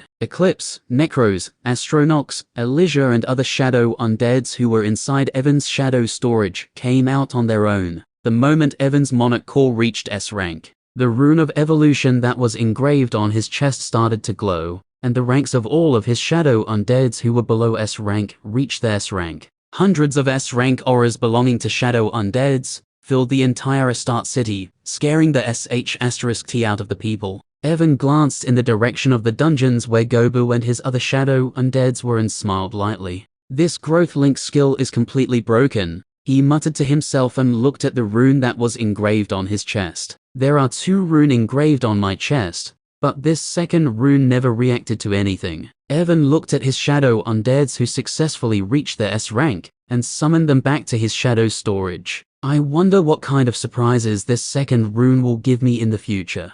After summoning back his shadow undeads, Evan walked out of the dungeon area. When he came out, he saw Sebastian standing there with his mouth wide open. What happened to him? Evan raised an eyebrow seeing the unusual expression on Sebastian's face. If a normal person were to look at Sebastian's current expressions, they would feel as if he is suffering from a mental illness. Evan walked towards Sebastian and stopped in front of him. But even after he stopped in front of him, Sebastian just stood there with his mouth wide open without doing anything. Evan tapped his shoulder a few times, but Sebastian still didn't react. Slap. Thud. Huh. Evan lightly slapped Sebastian's shoulder to bring him back to his senses. But he was stunned when Sebastian stumbled because of his light slap and dropped to the ground. I forgot my physical strength is far stronger than before. After reaching S rank, Evan thought inwardly and looked at Sebastian, who finally came back to his senses. What are you doing? Sebastian asked in a startled voice and stood up while rubbing his sore shoulder.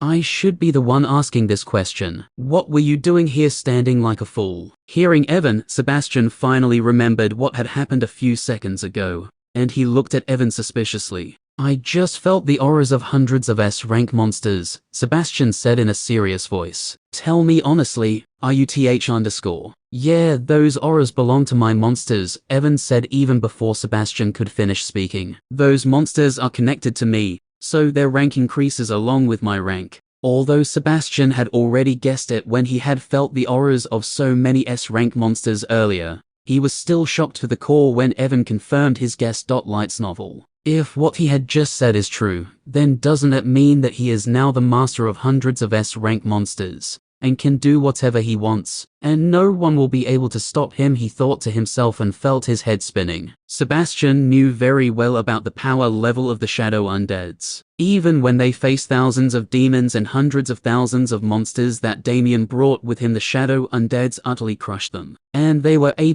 rank monsters at that time. VMUL, but now they have all reached S rank, so he can't even imagine how powerful they are now. What are you thinking about now? Seeing Sebastian was still standing there without doing anything, Evan asked once again. It's nothing, Sebastian shook his head hearing Evan. I was just surprised that you reached S rank so soon. Evan just smiled hearing Sebastian and didn't say anything else. He was in a good mood after reaching S rank. Did the Dark Guild try to attack any cities again in the last 3 days? No, Sebastian said in a confused tone. I don't know what they are planning, but they did not attack again. Are they still waiting because they want to deal with me first? Evan thought inwardly hearing Sebastian. By the way, although they did not attack again. It doesn't mean they are just fooling around, Sebastian suddenly said as he remembered his earlier conversation with Nathan. For the last 2 days, a large number of monsters have been gathering in the wilderness of Central City. The number of monsters gathered there is already over 3 million. 3 million monsters, Evan narrowed his eyes hearing Sebastian. If they are planning to use those millions of monsters along with that summoned demon to kill me, then they are in for a surprise, Evan said to himself, and looked at Sebastian. Since I have already achieved my goal, I am now leaving for Central City. Don't you want to rest for a day or two? Sebastian asked hearing Evan. After all, you just came out of the dungeon. Don't worry about me. I just want to finish this matter as soon as possible. Well, do whatever you want. It's not like you'll be in any kind of danger with so many S-rank monsters by your side, Sebastian said with a shrug, and handed a small metal box to Evan. What is this? See for yourself, Sebastian said. I even sacrificed my precious son's true essence to increase its rank. Evan was confused hearing Sebastian, but he did not ask anything, and just opened the metal box. When the box opened, 2 ruby red colored gauntlets which were covered in a deep orange halo appeared in front of Evan. Blazabringer gauntlets S-rank. Gauntlets made from the scales of a lesser fire basilisk mixed with the sun's true essence. When equipped, the strength of the user increased by 30%. Each strike from the gauntlets leaves a burning mark of the sun's true fire on the target, causing continuous physical and soul damage over time.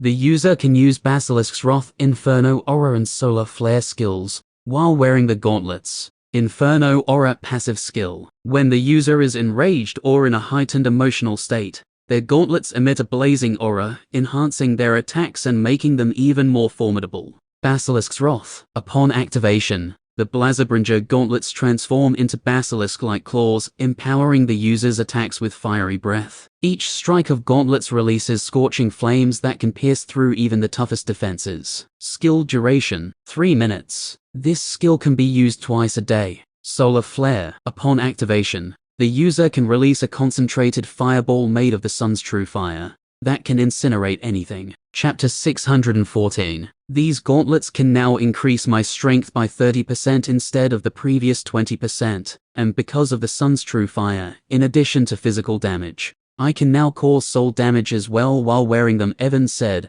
after wearing the Blazabringer gauntlets. There's a new skill as well, but considering these gauntlets improved from A+ to S, the benefits they provide aren't as good as I expected. He recently evolved his Boots of Voyager in Carnage, and although they did not become S-rank artifacts after evolution, the improvements they received were far better than the Blazabringer gauntlet, which became a genuine S-rank artifact. It was a good thing that he already left a straight city, which is why Sebastian didn't hear him. If he had heard Evan complaining about the gauntlet's improved abilities, he would have cursed him to death. The improvement gauntlets received after reaching S rank were actually quite good, especially the soul damage effect of the sun's true fire. The only reason he felt the improvements were not good was because of the abnormal evolution of Carnage and Boots of Voyager. Instead of evolving them by normal means, Evan increased their ranks by using the Growth Link skill, and the improvement effects that the skill provided were far better than the improvement a blacksmith can provide. Forget it. Now that I am an S rank hunter, I can connect one more artifact with my Growth Link skill, Evan muttered and put away his gauntlets.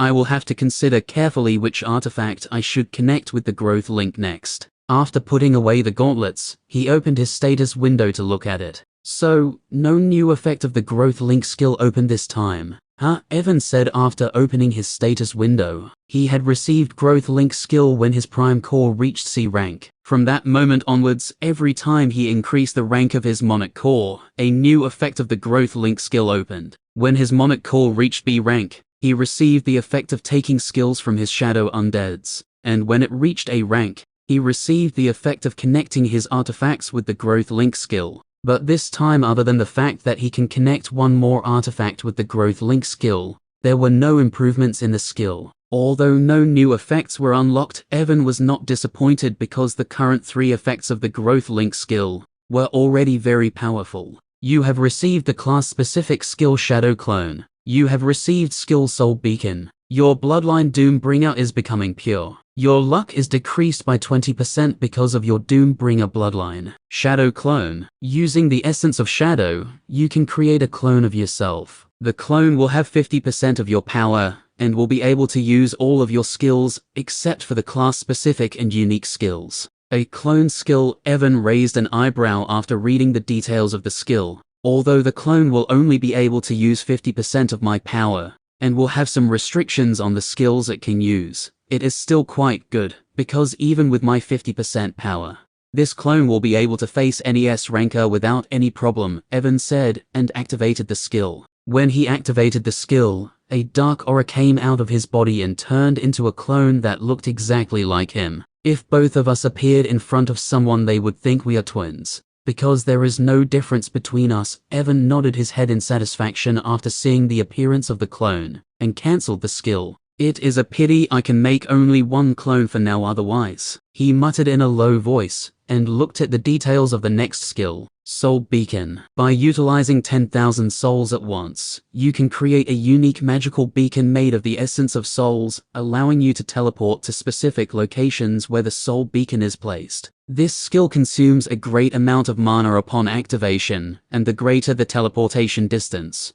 the higher the mana consumption will be. Lights novel. Note: the distance you can teleport using the Soul Beacon skill will depend on the rank of the beacon you will create. Evan narrowed his eyes after reading the details of Soul Beacon skill. He always wanted a teleportation type skill, but this skill was a little different from the normal teleportation type skills. What does it mean by the rank of the beacon? He muttered in a confused voice. He read the details of the skill one more time, and something clicked in his mind. He used the Soul Beacon skill, and used 10,000 F-rank souls to create a beacon. Just as he used the skill, he lost 10,000 F-rank souls, and a milky white triangular-shaped item appeared in his hand. F-rank Soul Beacon allows you to teleport anywhere within 10 kilometers of the area. So that's how it is, Evan said after seeing the triangular-shaped item in his hand. Looks like the distance I can travel using the Soul Beacon skill greatly depends on the quality of souls I use while creating the beacons. After F rank, Evan directly used 10,000 B+ rank souls, and created a B+ rank beacon. B+ rank Soul Beacon allows you to teleport anywhere within 2,000 kilometers of area. Evan couldn't help but suck a breath of cold air, seeing the distance he could travel using the B+ rank beacon. I will be able to travel more freely using these soul beacons in the future, he said in a joyful voice, and decided to try the effect of Soul Beacon skill later. He felt a little regretful because he did not have 10,000 A-rank souls, otherwise he would have made an A-rank beacon. Well, there will be many opportunities for me in the future to collect high-rank souls, he said, and looked at the last two notifications. LIGHTSN inverted question mark V mu L. When he looked at the last notifications that he received after reaching S rank, a weird expression appeared on his face. My luck is reduced by 20%, he muttered in a baffled voice, not understating what does it mean. He thought about it for a few minutes, but nothing came into his mind. When nothing came into his mind, Evan simply shrugged his shoulders and stopped thinking about it. Instead of thinking about his luck, he looked at the most important thing that he received after reaching S rank. Current number of saved shadows, 504,000. 4,000. Evan raised an eyebrow seeing he can now save 4,000 shadow undeads. Each time I increase the rank of my Monarch core, the number of shadow undeads I can save increases by 10 times. Then why is it different this time? He said to himself in a confused voice. Suddenly, something came into Evan's mind. According to my guess, I should have been able to save 5,000 shadow undeads after reaching S rank. But I can only save 4,000. The 20% of 5,000 is 1,000, so does it mean? He muttered in a low voice and looked at the last notification he received. Your luck is decreased by 20% because of the effect of Doombringer Bloodline. Chapter 615. Current number of saved shadows, 504,000. Is it really because of this damn bloodline? Evan muttered, looking at his status window. If it's really because of this Doombringer bloodline, then I'm going to be in a lot of trouble because of this **T. Earlier, Evan didn't think much about the 20% decrease in luck. But now that he carefully considered its effect on him, he found the situation was actually quite serious. The most serious issue is the effect of this bloodline on his skills. Take his skill Shadow Nails for example. Shadow Nails dash. Using the power of the shadow you can create 5 cursed nails at a time that can immobilize the target's body. When it hits the target's shadow, there is a 3% chance that the target will receive the Nightmare Curse after being immobilized by the Shadow Nail, and will fall into a nightmare illusion. If the target's soul power is not strong enough, they will not be able to leave the nightmare illusion, and upon losing their life in illusion, they will lose their life in reality as well. Whenever he uses this skill on someone, there is a 3% chance that the targeted person will get affected by the Nightmare Curse. Whether this 3% chance will trigger or not after he uses the skill completely depends on his luck.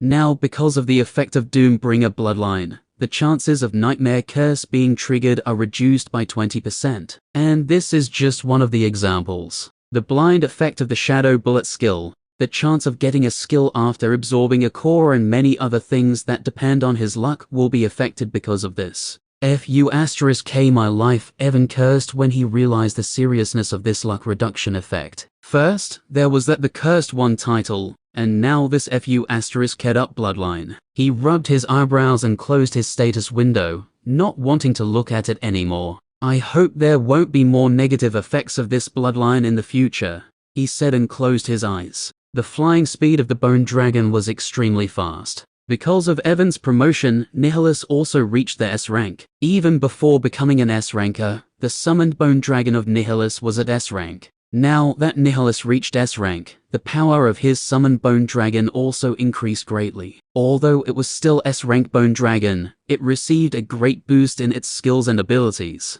In just 24 hours, the Bone Dragon brought Evan into the wilderness of Central City. There are indeed millions of monsters gathered here, Evan muttered in a low voice when he felt the auras of millions of monsters coming from the distance. Go back for now. He jumped down from the back of the Bone Dragon after reaching the wilderness, and ordered it to go back into his shadow storage for the time being. Before taking any action, he wanted to take a look at the situation of the city without altering anyone, which is why he summoned back the Bone Dragon. After sending Bone Dragon back to his shadow storage, Evan used the invisibility effect of the Shadow Walk skill and moved towards the monster army. Lights novel. Even before the monster army came into his sight, Evan could feel the auras of at least 4 S-rank monsters. Other than the S-rankers, he felt the auras of more than 100 A and A+ rank monsters as well. This monster army is far more powerful than any other monster army that I encountered before, Evan thought inwardly, when he felt the auras of so many high-ranking monsters.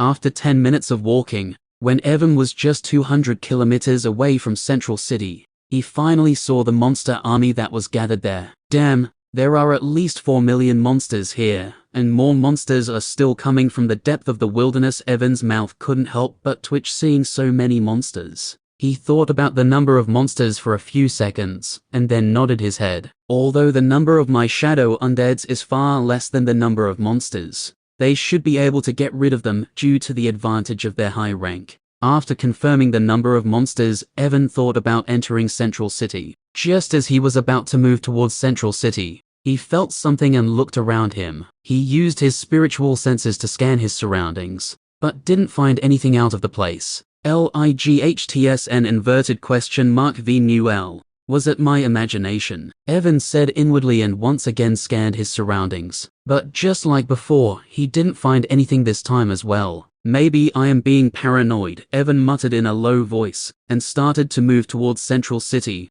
while still using the invisibility effect of the Shadow Walk skill. You were right about him. While Evan was moving towards Central City, a flame demon who had the head of an octopus said in a sinister voice, "Is he finally here?" Nate asked when he heard what the demon just said. Not only he is here, he was even able to sense that I was looking at him using my spiritual senses. The flame demon said and stood up. Oh, Nate raised an eyebrow hearing the flame demon and stood up as well. Since he is here, we can finally start. I don't know what you're planning, but I advise you to let me handle him alone, the flame demon said, seeing Nate's expression. Although I only saw him for a moment, I can tell that he is not an easy opponent. So you don't want me to come with you? It's up to you whether you want to come with me or not, But let me make one thing clear, the flame demon said in a flat voice and started to walk away. Don't get in my way while I fight against him, or I will kill you before I kill him.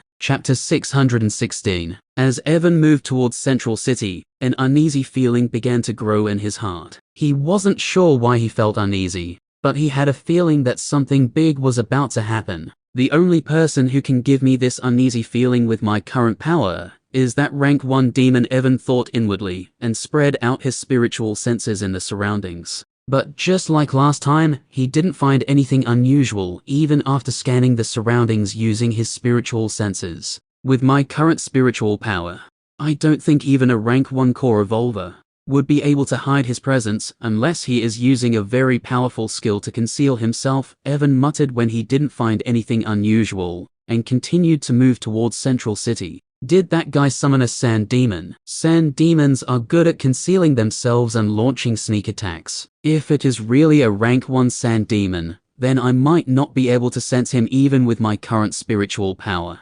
Suddenly, Evan stopped moving and looked up. At first, he didn't see anything unusual, but soon he noticed something that looked like a meteorite coming towards him from the far distance. Seeing something was coming towards him, Evan immediately used Hawk's Eye skill to look at the thing that was coming towards him. When he used the skill, Evan saw a demon with the head of an octopus and the body of a human that was covered in fire coming towards him. A flame demon. Evan's expression turned serious. Seeing the thing that was coming towards him was actually a flame demon. There is something wrong with this flame demon. I am using the shadow walk skill to hide myself, so he should not have been aware of my presence unless... Boom. Before Evan could finish speaking, the demon landed in front of him like a meteorite. Damn, Evan was forced to take several steps back because of the powerful shockwaves generated by the landing of the demon. When the shockwaves settled down, Evan saw the flame demon with the head of an octopus looking at him with his 2 deep orange eyes. Seems my guess was right, Evan muttered in a low voice after feeling the aura around the demon. This guy is already at the peak of rank 1,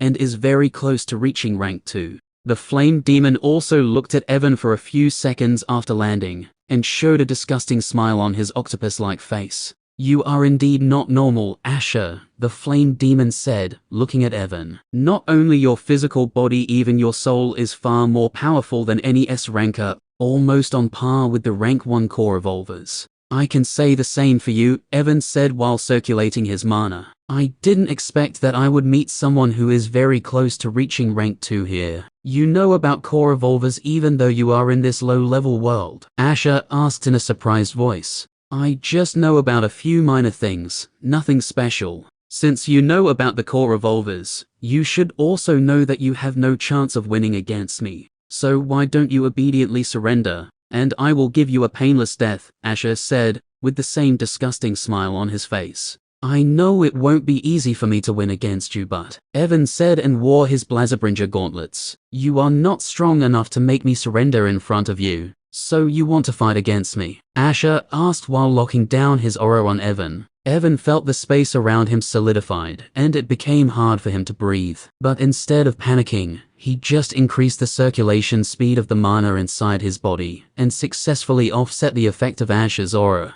Oh, Asher raised an eyebrow seeing this because any other S-ranker would have already dropped to knees without being able to breathe if he had locked his aura on him, but Evan didn't show any kind of reaction. Ha ha ha, good. It would have been pretty boring if you couldn't even withstand my aura, Asher said while laughing when Evan did not show any kind of reaction after feeling his aura and dark orange flames appear around his body. Before we start fighting, can you tell me why he is hiding there? Evan asked, pointing to a spot some distance away from Asher. Is he here to help you because you're not confident enough to fight against me alone? Don't flatter yourself, Asher said coldly. He is here to lock the space of this area, so that you can't escape. Do you think I need his help to crush you? Evan narrowed his eyes hearing Asher, and closely scanned the space of the surrounding area. When he scanned the area, he realized that the space around him was completely sealed off, and he couldn't use skills like Soul Beacon or Step of Voyager to teleport away from there. Well,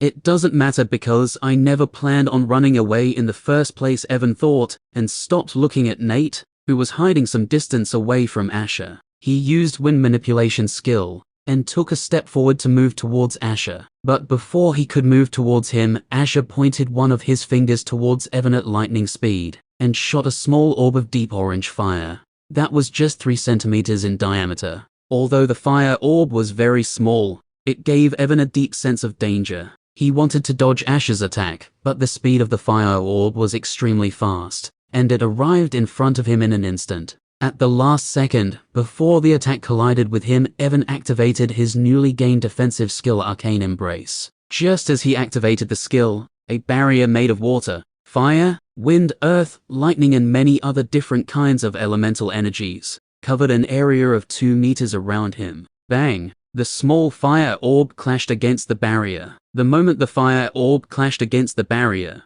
other than the fire element, all other elements that were moving inside the barrier disappeared. The whole barrier turned deep orange in less than a second, and before Evan could stabilize it, the fire energy of the orb became unstable. Boom! With a loud booming sound, the barrier Evan created exploded and he was blasted backwards. Damn it, Evan balanced himself in midair after being blasted away by Asher's attack, and landed 50 meters away from his initial position. After landing, when he looked at his arms, he noticed they were slightly burned. It was just a casual attack, but it still injured me, Evan thought inwardly, and activated his regeneration skill. Looks like I need to take him more seriously, or I won't be able to walk away from here with my limbs intact, Evan said to himself and looked at his shadow. Just as he looked at his shadow, it moved slightly, and a black armor with golden patterns emerged from it. When Asher saw the armor, he shook his head and allowed Evan to put it on. Does he think armor can protect him from my attacks? The armor Evan took out was the S-rank armor that he received from Sebastian after winning the bet in Central City. Adamantine Bulwark, S-rank, a light defensive armor made from the adamantine. It provides 40% resistance against all physical and magical damage to its wearer. While wearing the armor, the user can use skills Fortified Endurance, Weighted Resolve, Adamantine Resilience and Unyielding Guardian. Fortified Endurance grants increased stamina and endurance to the wearer, reducing fatigue, and allowing them to maintain peak performance over extended periods of combat. This skill is essential for prolonged engagements. Weighted Resolve enhances the wearer's stability and grounding, making them immune to being knocked back or off balance. This skill ensures that the wearer stands firm against even the most powerful kinetic forces. Adamantine Resilience grants the wearer unparalleled physical resilience, reducing the impact of incoming physical attacks. This skill ensures that the armor remains virtually indestructible, providing exceptional durability in the heat of battle. Unyielding Guardian automatically activates a temporary boost in defense when the wearer is in critical condition, providing a last line of defense against overwhelming odds. Evan did not stop after wearing the armor, and took out a red cloak from his shadow storage, and wore it too. Phoenix Feathered Cloak.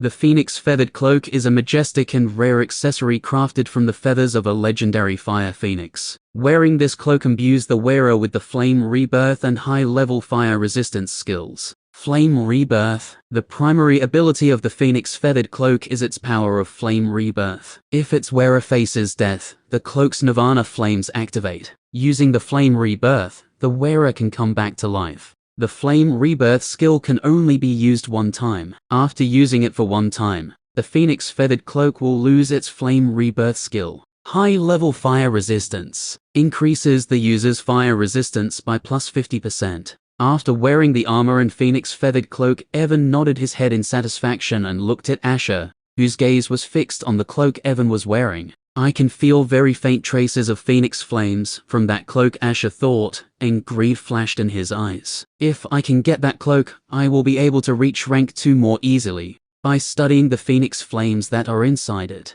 Are you done preparing? He asked after looking at the cloak for a few seconds. Evan noticed Asher's gaze on his phoenix feathered cloak, but he didn't care about it. Yes, thanks for waiting. What's the point of wearing those artifacts, because in front of absolute power, all of these things are useless. As soon as Asher finished speaking, all the hair on Evan's body stood up. F***K, he cursed inwardly and activated the temporal velocity skill. Just as he activated the skill, the time in his eyes slowed down, and he saw Asher, who was covered in fire, suddenly appeared just a meter away from him. Even though he was using the temporal velocity skill, Evan barely had time to do anything before Asher's fire-covered fist arrived in front of his face. If this punch hits my head, I'll be dead, Evan thought, and used his wind walk skill at the last second to instantly appear a few kilometers away from Asher. Where do you think you are going? Before Evan could sigh in relief after dodging Asher's punch, he heard his cold voice and saw him coming towards him at lightning speed. Why is he so fast? Is there a jet engine inside his ASSHO*E? Evan once again cursed and activated his skills. Power aura, wind manipulation, mana reinforcement, sonic resonance. Different kinds of energies gathered around Evan's fist, and a frightening aura engulfed the surroundings. Even Asher was shocked when he felt the powerful aura coming from Evan's fist, but instead of retreating, he showed a wide smile, and deep orange flames covered his entire body. Whoosh! He arrived in front of Evan in an instant. Their eyes met for a brief second before Evan's fist, which was covered in various types of energies, and Asher's fist, which was covered in powerful flames, collided with each other. The moment their fists clashed, time seemed to stop for a split second. Evan felt around 30% of his fist power disappear the moment it came into contact with Asher's fist. Well, few *K, Evan said, and the next second, boom. An explosion shook the entire wilderness of Central City, and amid the explosion, even though Evan was wearing adamantine bulwark armor that had weighted resolve skill, he was still sent flying away like a broken kite. Chapter 617. The shockwaves generated because of the collision of two fists tore through the landscape, obliterating everything in their path. Tens of kilometers of terrain crumbled as the impact pulverized rocks into fine dust, shattering trees like brittle glass, and caused the very ground to collapse beneath the immense force unleashed by the collision of two indomitable powers. Asher slid a few meters backwards because of the impact, and the deep orange flames that covered his body were blown away by the force of the impact. Meanwhile, Evan was sent flying backwards like a broken kite, and he spat out a mouthful of blood in mid-air. His body slammed into several trees, knocking them down in the process, and only after destroying more than 10 trees did he manage to regain control of himself. *CK. Mana is really useless against those who have reached rank 1 and have world essence flowing through their bodies. Evan cursed after he came to a stop and activated his regeneration skill to heal his fractured arm. He wiped the trickle of blood coming out from the corner of his mouth and stood up. After standing up, when he looked towards Asher, he couldn't help but smirk, noticing the surprised expression on his face. Even though I'm at the peak of rank 1 and using world essence, he was still able to almost match me in terms of strength, and didn't receive any kind of serious injury, even after clashing against me. Head-on, Asher thought inwardly and looked at Evan, like he was looking at a monster. Don't be surprised so soon, Evan said when he saw how Asher was looking at him. I am just getting started. Asher was confused when he heard Evan and didn't understand what he was saying, but the next second, his octopus-like eyes nearly popped out of their sockets when he felt a strange aura enveloping Evan's body. How is this possible? Asher asked in a shocked voice when he felt the power of conceptual energy that was higher than his world essence coming out from Evan's body. How can you use conceptual energy when you are only an S ranker and have not even transformed your mana into the world essence? Evan didn't answer Asher's question and took a step forward. He activated the flicker step using the shadow energy and arrived in front of Asher in an instant. Asher was shocked to see Evan appearing in front of him in an instant, and could not believe his eyes because Evan's agility was almost equal to his. A more terrifying aura than last time erupted from Evan's fist, and he smiled at Asher after coming in front of him. Let's see if you can send me flying like last time, you bastard. Asher roared in anger, seeing Evan's provoking smile and flames that were even more powerful than last time covered his body. Don't you dare underestimate me. Asher's fire-covered fist and Evan's fist that was covered in different kinds of skills which were activated using shadow energy clashed. The moment their fists collided with each other, a huge bubble of vacuum began to grow from the center of impact, where Asher's fist and Evan's gauntlet joined. The vacuum bubble rapidly spread outwards in the shape of a sphere. Everything that came into contact with the vacuum bubble turned into nothingness. In just 3 seconds, the vacuum bubble covered an area of 10 kilometers. And everything within that area was completely destroyed. Nate, who was hiding during all this time, was forced to run away from there because of their clash. By the 4th second, Asher and Evan finally felt the world-destroying forces that were trying to invade their bodies after the clash. Boom! Suddenly, the vacuum bubble that was spreading outwards exploded. Both Evan and Asher spat out blood, and were sent flying away like they had been hit by a truck. The space barrier was shattered at the focal point, where their fists clashed, and a spatial crack that was more than 10 meters wide opened there. Whoosh! The moment the spinal crack opened, a powerful suction force erupted from it, and it turned into the mouth of an abyssal beast that wanted to devour everything. The broken boulders of the ground, dust, shattered trees, everything from the surrounding was sucked inside the spinal crack. Along with these things, the surrounding mana also rushed towards the spinal crack and started to repair it. It was a good thing that both Asher and Evan were blown far away because of the impact of the clash, otherwise they would have been swallowed by the void. Under the influence of the world mana, the giant spinal crack slowly shrank down, and the destroyed space barrier returned to normal. Cough. Asher spat out a mouthful of blood once he crashed to the ground after being blown away by the impact, and noticed his arm was fractured. What kind of monstrous physique this bastard have? Asher asked himself and tried to stand up. Just as Asher stood up, a sudden pressure of gravity engulfed his body. Before he could adapt to the sudden change in gravity, Evan appeared in front of him. His leg turned into a whip, and Evan kicked Asher in the face. Bang! Blood sprouted out in mid-air as one of the tentacles that were coming out from Asher's head exploded into blood mist because of Evan's kick, and he was once again sent flying backwards. Evan wanted to go after Asher once again, but before he could move, a dangerous aura engulfed his body. "You bastard, I will burn you alive for ruining my handsome face." He suddenly heard Asher's anger-filled voice, and the temperature of the area around him increased. Whoosh! A ring of fire appeared around Evan, trapping him inside. Evan wanted to escape from the ring of fire, but before he could do anything, Asher's voice once again rang out. Flame tornado. The ring of fire that was trapping Evan suddenly erupted towards the sky and turned into a giant flame tornado that was more than 100 meters high. Asher looked at the flame tornado with hateful eyes and rubbed his hand where the destroyed tentacle used to be. Damn it, instead of giving him such a quick death, I should have roasted him on the low fire for a few days, Asher muttered in a low voice, after wiping the meat paste of the destroyed tentacle. But since he is already inside that flame tornado, before Asher could finish speaking, a bloodthirsty aura engulfed the surroundings. Amid the deep orange flames of the tornado, a red light suddenly erupted. Bloodlust. Asher heard Evan's cold voice, and the next second, swish, a huge wind blade that was pitch black in color split open the flame tornado, and Evan walked out of it with a wide smile on his face. Chapter 618. The flame tornado was split open, and Evan walked out of it with his eyes as red as blood. His entire body was covered in deep red halo, and a bloody aura was coming out from his body.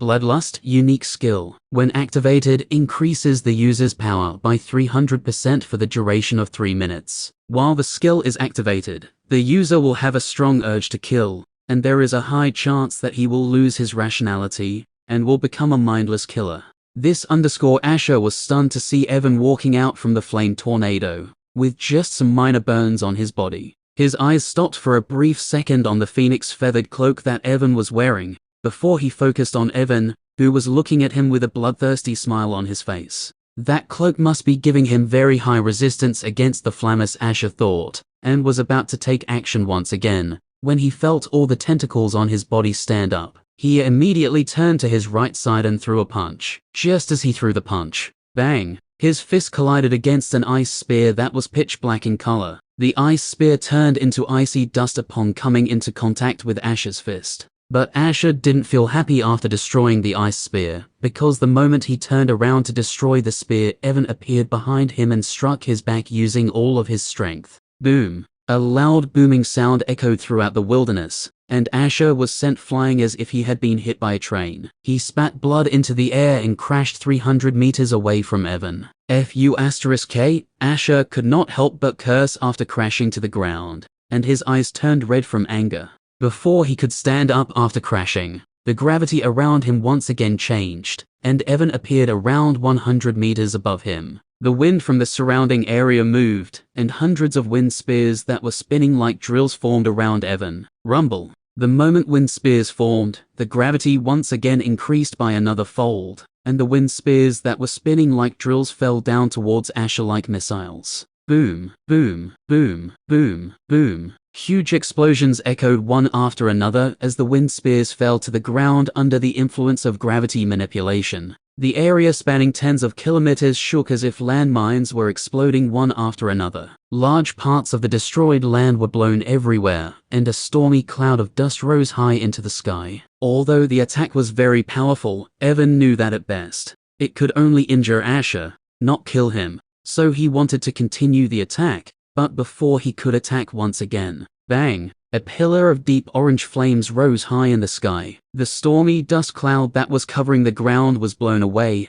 and Evan saw Asher looking at him with anger-filled eyes. There were some holes in Asher's body, and blood was flowing out from them like magma. Just looking at those holes, anyone could tell that the wind spears injured him seriously. Every single wind spear that I shot just now was enough to kill an S-rank hunter. But in front of this guy, Evan thought inwardly after seeing Asher's condition, and felt his blood boiling from excitement under the effect of Bloodlust skill. Although Asher was injured after his attack, the aura around him was actually far stronger than before. It was the first time Evan was facing an opponent who was far stronger than him, and he wanted to know his current limit. After finishing everything in Aurora World, he will use the Tower of Ascension and go to Utopia, where rank 1 core revolvers are very common. Before going to Utopia, it was the best chance for him to evaluate the power of a rank 1 core revolver.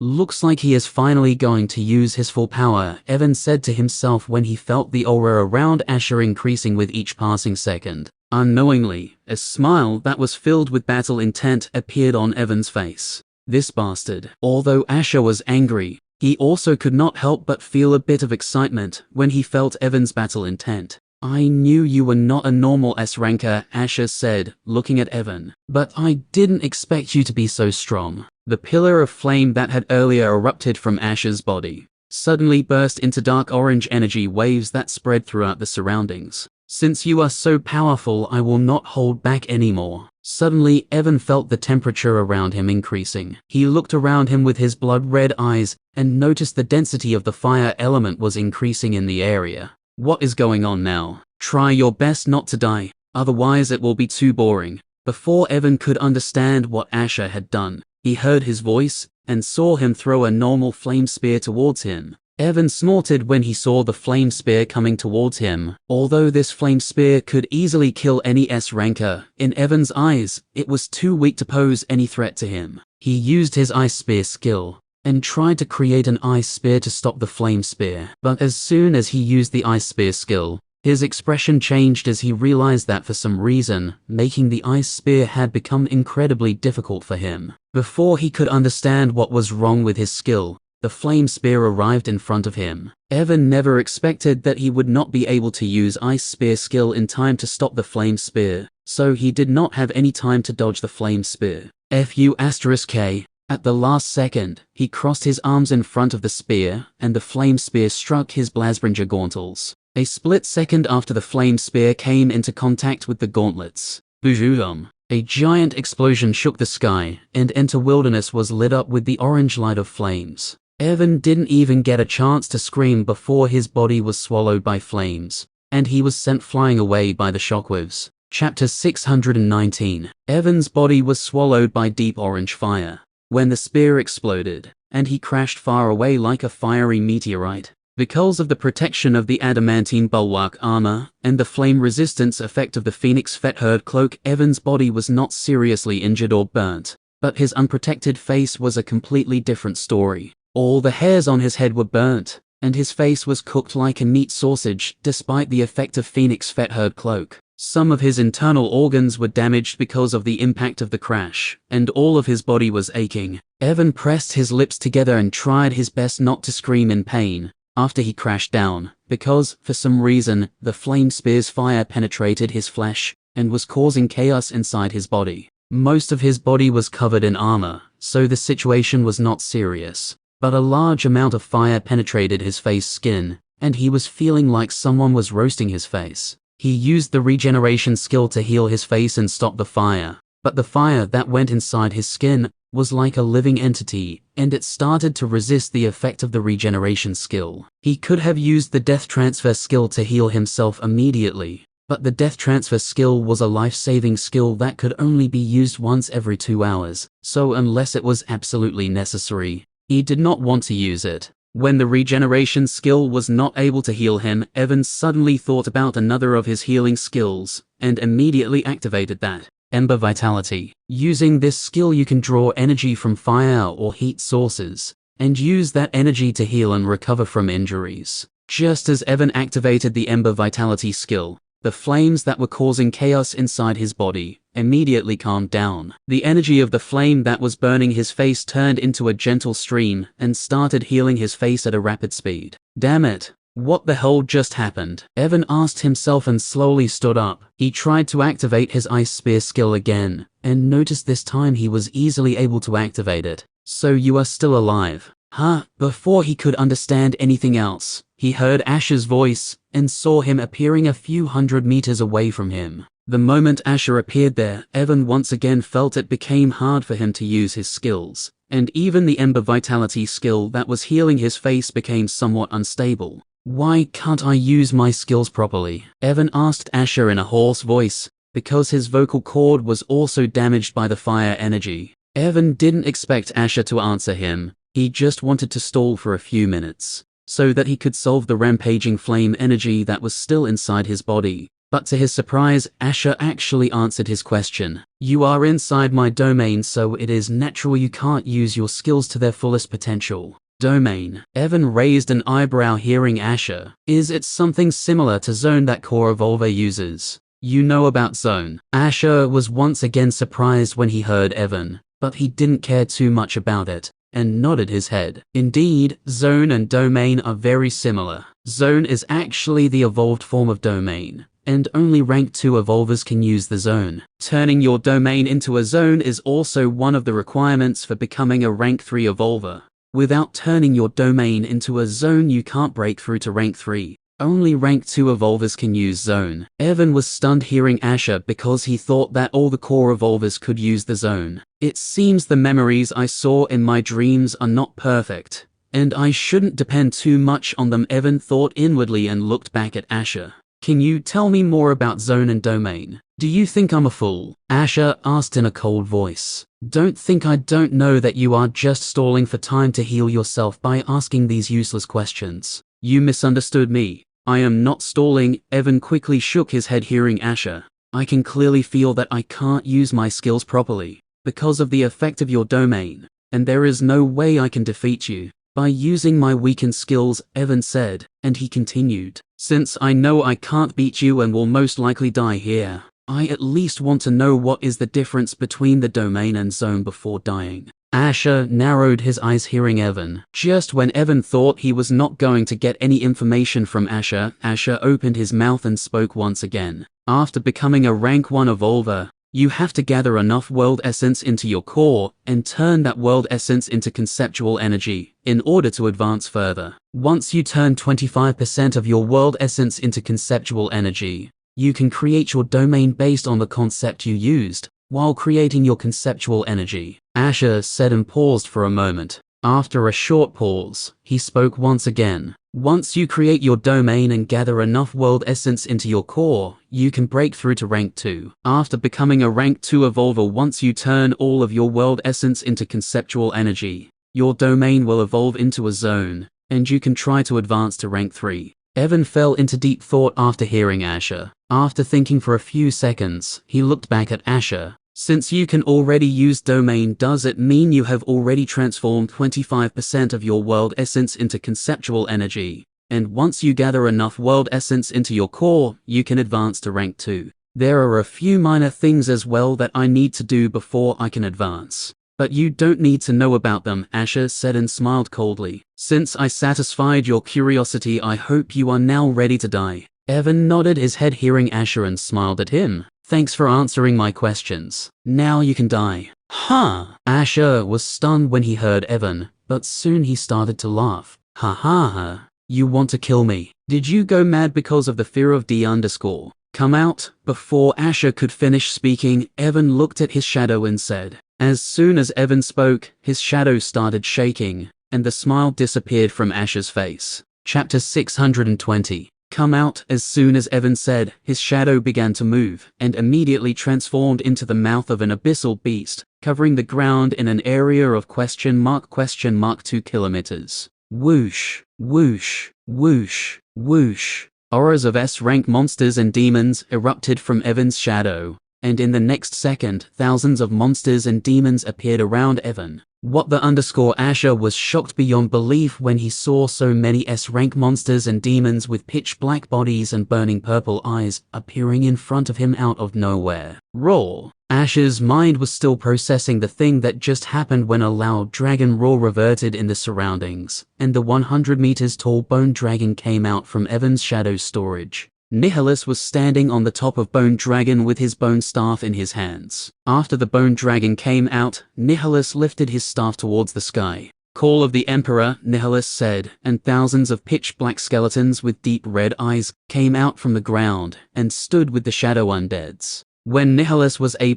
ranked, he could summon around 6,500 skeletons. But now that he has become an S ranker, the number of skeletons he can summon has doubled, and now he can summon 13,010 skeletons. The 10 additional skeletons were S-rank skeletons that he can summon after reaching S-rank. You see, I am a necromancer, Wout Evan said with a smile on his face after summoning all of his shadow undeads. And as you know, necromancers are quite weak, and they can't fight without relying on their undeads. Since you are already using your full power, I should do the same, right? Asher didn't say anything hearing Evan, because his mind was still trying to process the King unimaginable scene in front of him. Seeing Asher was not saying anything, Evan shook his head and looked at his shadow undeads. Kill him! Roar! The shadow undeads of monsters and demons roared upon hearing Evan's order and rushed towards Asher at the same time. Asher couldn't help but take a step back seeing so many S-rankers coming towards him. The surroundings were lit up with different kinds of lights, and thousands of attacks went towards him like a beast tide. Damn! How can he summon so many monsters and demons? Asher shouted out loud and used the full power of his domain. All the attacks that shadow undeads launched towards him lost around 50% of their power the moment they came into contact with his domain. After weakening the attacks using his domain, Asher tapped one of his feet to the ground. Just as he tapped his foot on the ground was split open, and a giant wave of fire erupted from the ground, going straight towards the incoming attacks of the shadow undeads. The thousands of attacks launched by shadow undeads collided against the flame wave launched by Asher. Boom, boom, boom. The flame wave launched by Asher was like an unstoppable tsunami, and destroyed more than 10,000 attacks, launched by the shadow undeads and skeletons. But after destroying so many attacks, the flame wave finally exhausted and eventually disappeared. The remaining few thousand attacks of shadow undeads that were not destroyed by flame wave continued to move towards Asher and clashed against his body. The shadow undeads used mana in order to launch their attacks, so the moment their attacks came into contact with Asher's body, they lost another 30% of their power because of the influence of the world essence. Although the attacks that landed on Asher lost most of their power because of the effect of domain and world essence, there were still thousands of attacks, so it was impossible for him to remain unharmed. Boom, boom, boom, boom. The wilderness was filled with explosions, and the surrounding terrain was devastated. The death dragon breath of the bone dragon started to absorb Asher's vitality. Meanwhile, Nihilus's plague skill started to corrode his body. Albelu's blood lightning penetrated his defense and started to damage his internal organs. The shadow undeads of blood demons tried to mess with his blood flow, making it difficult for him to concentrate on anything. Although Asher was a rank 1 core evolver, even he couldn't withstand the onslaught of so many S-rank monsters and demons. The shadow undeads didn't stop after launching attacks one time,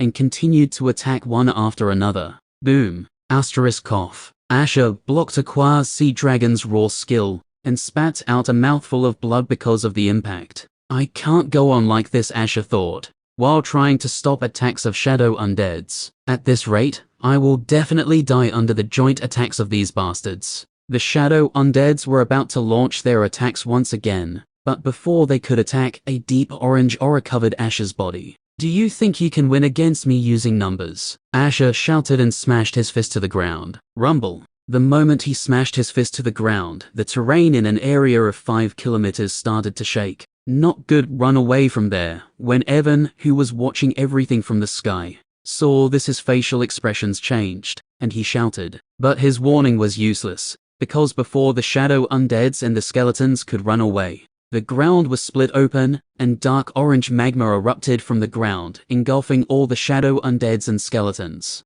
The magma was very powerful, and the moment it came into contact with the skeletons and the shadow undeads, all of them were incinerated. Evan lost connections with all of his shadow undeads after they were engulfed by magma, and he looked at Asher with a surprised look on his face. Let's see what you can do now. Asher panted lightly after using his skill and said with a sneer on his face. Evan smirked when he saw Asher's sneer and snapped his fingers. Just as he snapped his fingers, roar, row, roar. Roars of shadow undeads once again filled the wilderness, and all the shadow undeads and the skeletons that were destroyed by Asher appeared once again. Asher's eyes nearly popped out of their eye sockets, and his heart sank to the bottom of his stomach when he saw Evan immediately summoning back all of his shadow undeads. Without any warning, the shadow undeads and skeletons once again started attacking Asher. F***K. Asher cursed out loud when he saw so many attacks coming towards him, and defended himself against the attacks of shadow undeads. After fighting for around half an hour, Asher finally managed to destroy all the shadow undeads and the skeletons once again. But when he looked at Evan after destroying them, a look of despair appeared on his face, seeing a mocking smile on his face. I am sure you have already used up most of your world essence, Evan said, and snapped his finger again. I wonder if you can still fight against them now. Roar. Roars of monsters and demons once again reverted throughout the wilderness, and shadow undeads and skeletons once again appeared there. Asher looked at the shadow undeads with a pale look on his face, and took a step back. I need to run away from here, he thought, and was about to run away when he noticed something. You were right, necromancers are really nothing without their undeads. The space behind Evan suddenly flickered, and Nate appeared there. Before Evan could do anything after feeling Nate's presence behind him, the sword Nate was holding flashed, and Evan's head was sent flying high in the sky. Chapter 621. You were right, necromancers are really nothing without their undeads.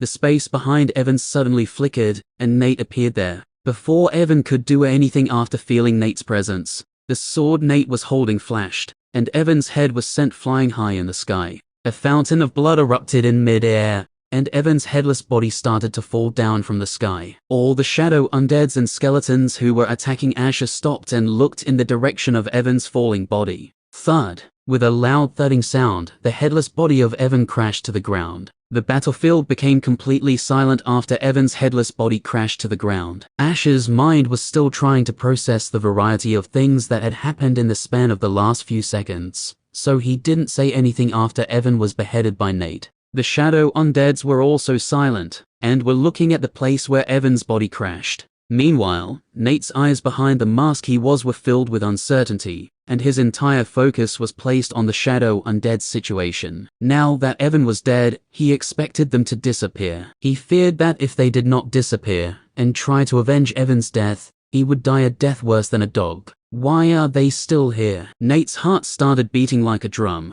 when the shadow undeads did not disappear even 10 seconds after Evan's death. Suddenly, all the shadow undeads and skeletons lifted their heads at the same time, and looked at Nate, who was hovering high in the sky. Feeling the gazes of so many S-rankers, Nate felt a chill running down his spine, and he was ready to run away from there. But before he could run away, kekeki, ha ha ha, ha ha ha. All the skeletons and the shadow undead started to laugh in an eerie manner. Why are they laughing? Nate thought to himself when he saw the skeletons, and the shadow undeads were laughing. Could it be that all these monsters were enslaved by Evan, and by killing him I have freed them, so they celebrating by laughing? Now this place looks like the set of a second-rate horror movie, doesn't it? Nate heard from his right side. Yeah, I am sure he must have tortured these monsters when he was alive, which is why they are so happy after his D_. Nate suddenly stopped speaking and his body stiffened. He slowly turned his head like a robot and looked at his right side.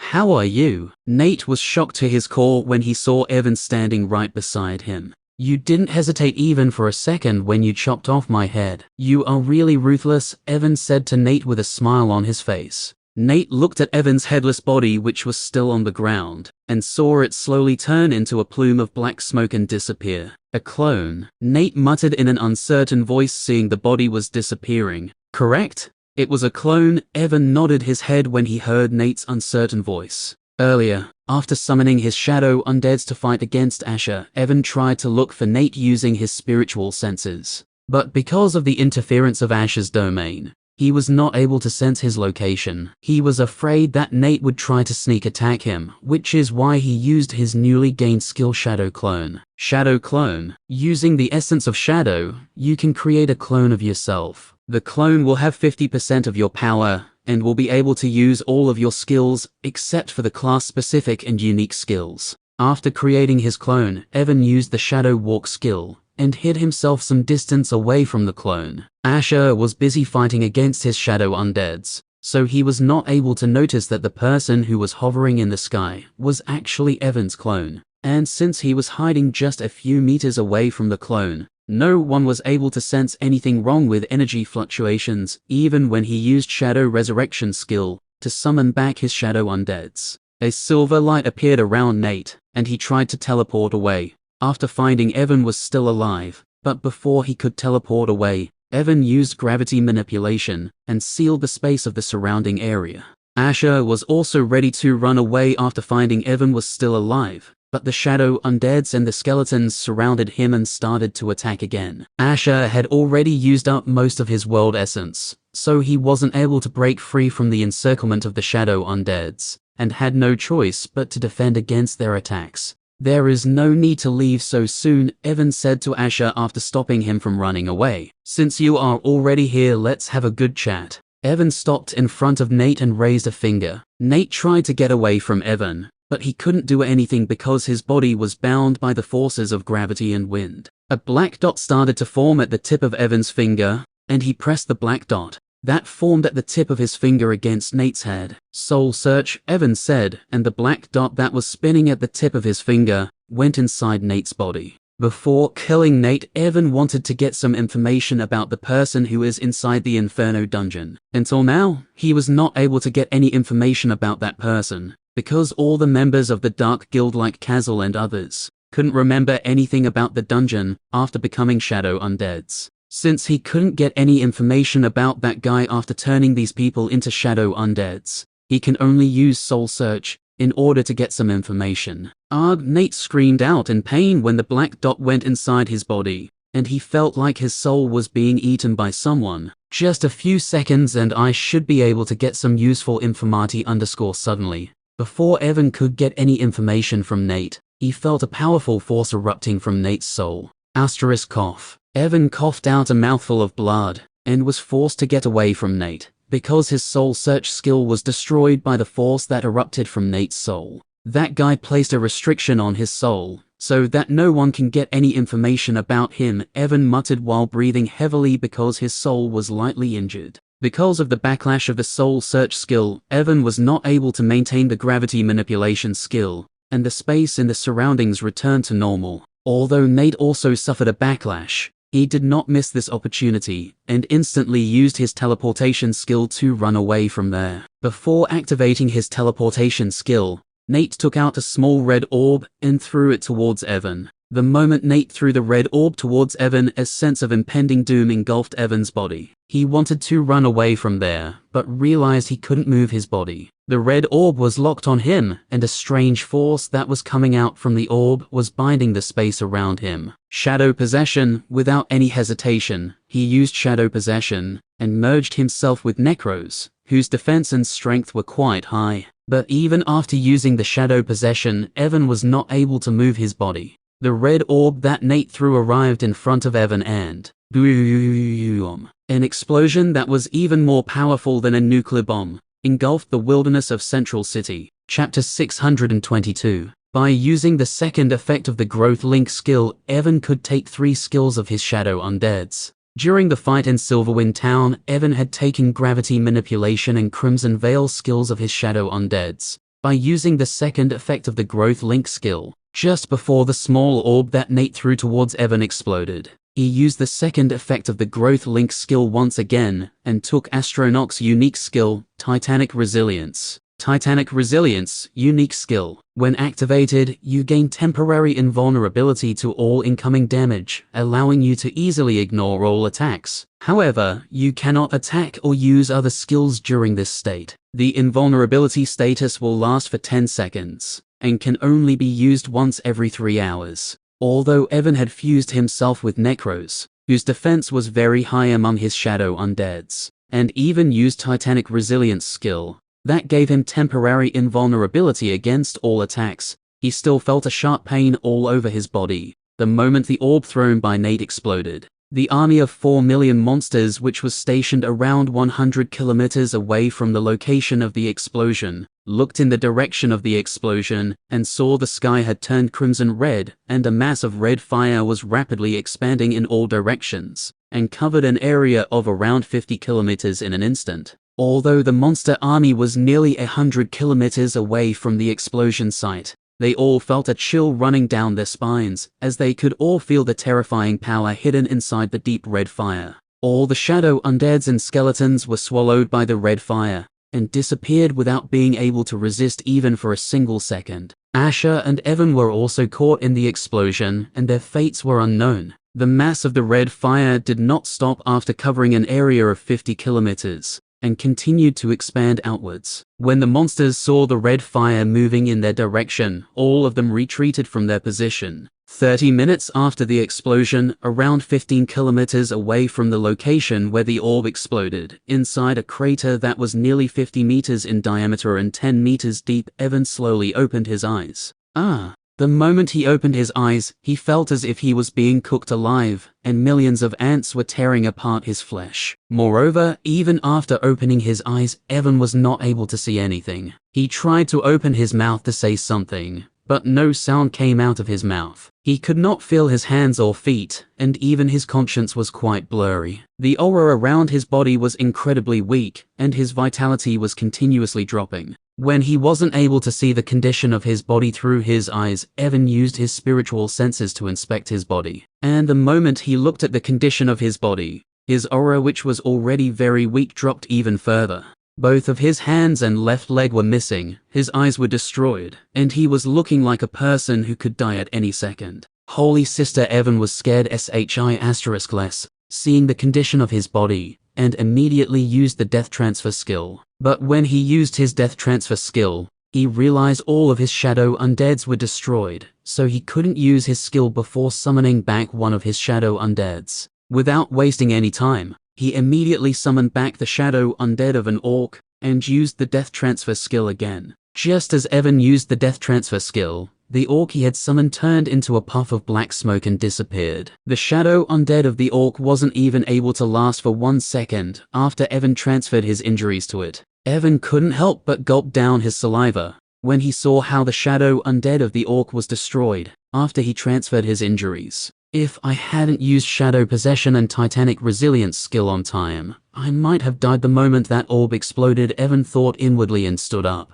Just what the hell was that red orb? Even though I used Titanic Resilience skill that gives its user temporary invulnerability for 10 seconds, I was still nearly killed. Evan said to himself and used Shadow Wings. When Evan came high into the sky using Shadow Wings and looked at the state of the surrounding area, he couldn't help but suck a breath of cold air. The entire area within more than 50 kilometers of the range was completely devastated. The ground turned into hell, and the red fire that came out from the orb was burning everywhere. Why does this red fire seem so different from the normal fire? Evan thought inwardly, and used his spiritual senses to scan the fire. Damn, but just as Evan's spiritual sense touched the red fire, it was burned by the fire, and Evan's soul was once again injured lightly. What the **K? This fire actually has traces of the conceptual energy, Evan muttered in a shocked voice after stabilizing his soul. Just by feeling the power fluctuations coming from this fire,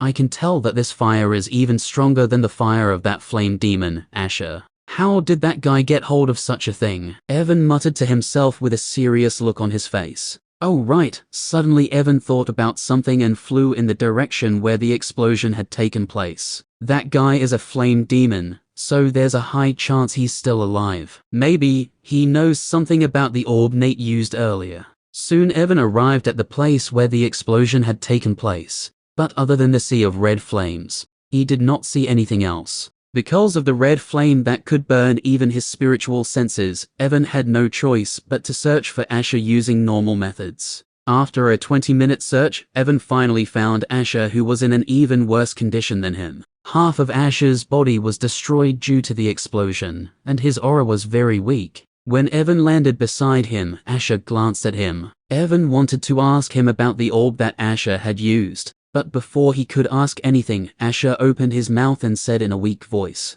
"He is coming. Stop the monster army if you want to live." Evan raised an eyebrow hearing Asher. What do you underscore? He wanted to ask Asher what he meant, but before he could ask him, Asher's life aura disappeared. Chapter 623. What did he mean by those words? Evan muttered to himself after hearing Asher's last words. He looked in the direction where the monster army was stationed, but he didn't feel anything strange from that direction. I can't use my spiritual senses to confirm the situation of the monster army because of this red fire, Evan thought, and looked back at Asher's body with an uncertain look on his face. Although he was bothered because of the words Asher said before dying, his mind was focused on a completely different matter. Should I use my shadow resurrection skill on him or not? Shadow resurrection. Ash, you can use shadow energy to create a shadow undead from a lifeless corpse. The shadow undead will have the same level of strength as the corpse from which it was created. You can use the skill on the corpses which are 2 levels above you at most. The chances of shadow resurrection failing increase, depending on the target's strength and the condition of their body. If a shadow undead is destroyed, you can summon them back using mana. Asher was a rank 1 core evolver, so it was possible for Evan to turn him into a shadow undead. But the problem was that almost half of Asher's body was missing, and even by using the soul absorption skill, Evan was not confident that he could successfully turn Asher into a shadow undead. Moreover, the difference between ranks also affects the success rate of the shadow resurrection skill. Although Asher was a rank 1 core evolver, only 1 rank above Evan, the difference between the S rank and rank 1 is simply too vast. Sigh. Evan sighed lightly after thinking about all the things for a few seconds, and stored Asher's body inside his shadow storage. I will try to turn him into a shadow undead after increasing the rank of my prime core, Evan said to himself, and used shadow wings to fly in the direction of the monster army. Asher's last words were still fresh in Evan's mind, and they were giving him a bad feeling. He said, "Someone is coming and I have to stop monster army if I want to live," Evan said while flying in the direction of monster army. Who is the person he was talking about? While flying towards the monster army, Evan noticed the power of the red fire that was burning on the ground was still not showing any sign of decreasing. Don't tell me this fire is going to burn forever, Evan couldn't help but think, seeing the red fire that was still the same as before. After flying for about 3 minutes, Evan finally saw the monster army. And when he saw what the monsters of the army were doing, his eyes opened wide because of the shock. What the hell they are doing? Evan muttered in a shocked voice. In front of him, thousands of monsters of the monster army were rushing inside the sea of question mark red fire and killing themselves. No matter if it was F-rank monster or an A-rank monster, all of them were rushing inside the sea of red fire like mindless beasts. The power of the red fire was simply too high for those monsters to bear. The moment the monsters rushed inside the fire, their bodies disappeared from the world without leaving anything behind. Even the soul orbs that Evan could absorb after a person's death were burned by the red fire. Stop the monster army if you want to live, Evan thought about the words Asher said before dying, and looked at the strange scene in front of him. Looking at the monsters who were killing themselves one by one, an uneasy feeling began to grow in his heart. I don't know why these monsters are killing themselves, but if what that guy said is true, then this must be some kind of sacrificing ritual to summon someone, Evan muttered in a serious voice and shot towards the monster army. There were around 4 million monsters in the monster army. when Evan saw them earlier before his fight against Asher. But the current number of monsters in the army already decreased to 2.5 million. 1.5 million monsters already rushed inside the sea of red fire and killed themselves. After arriving near the monster army, Evan used gravity manipulation and stopped all the monsters from moving.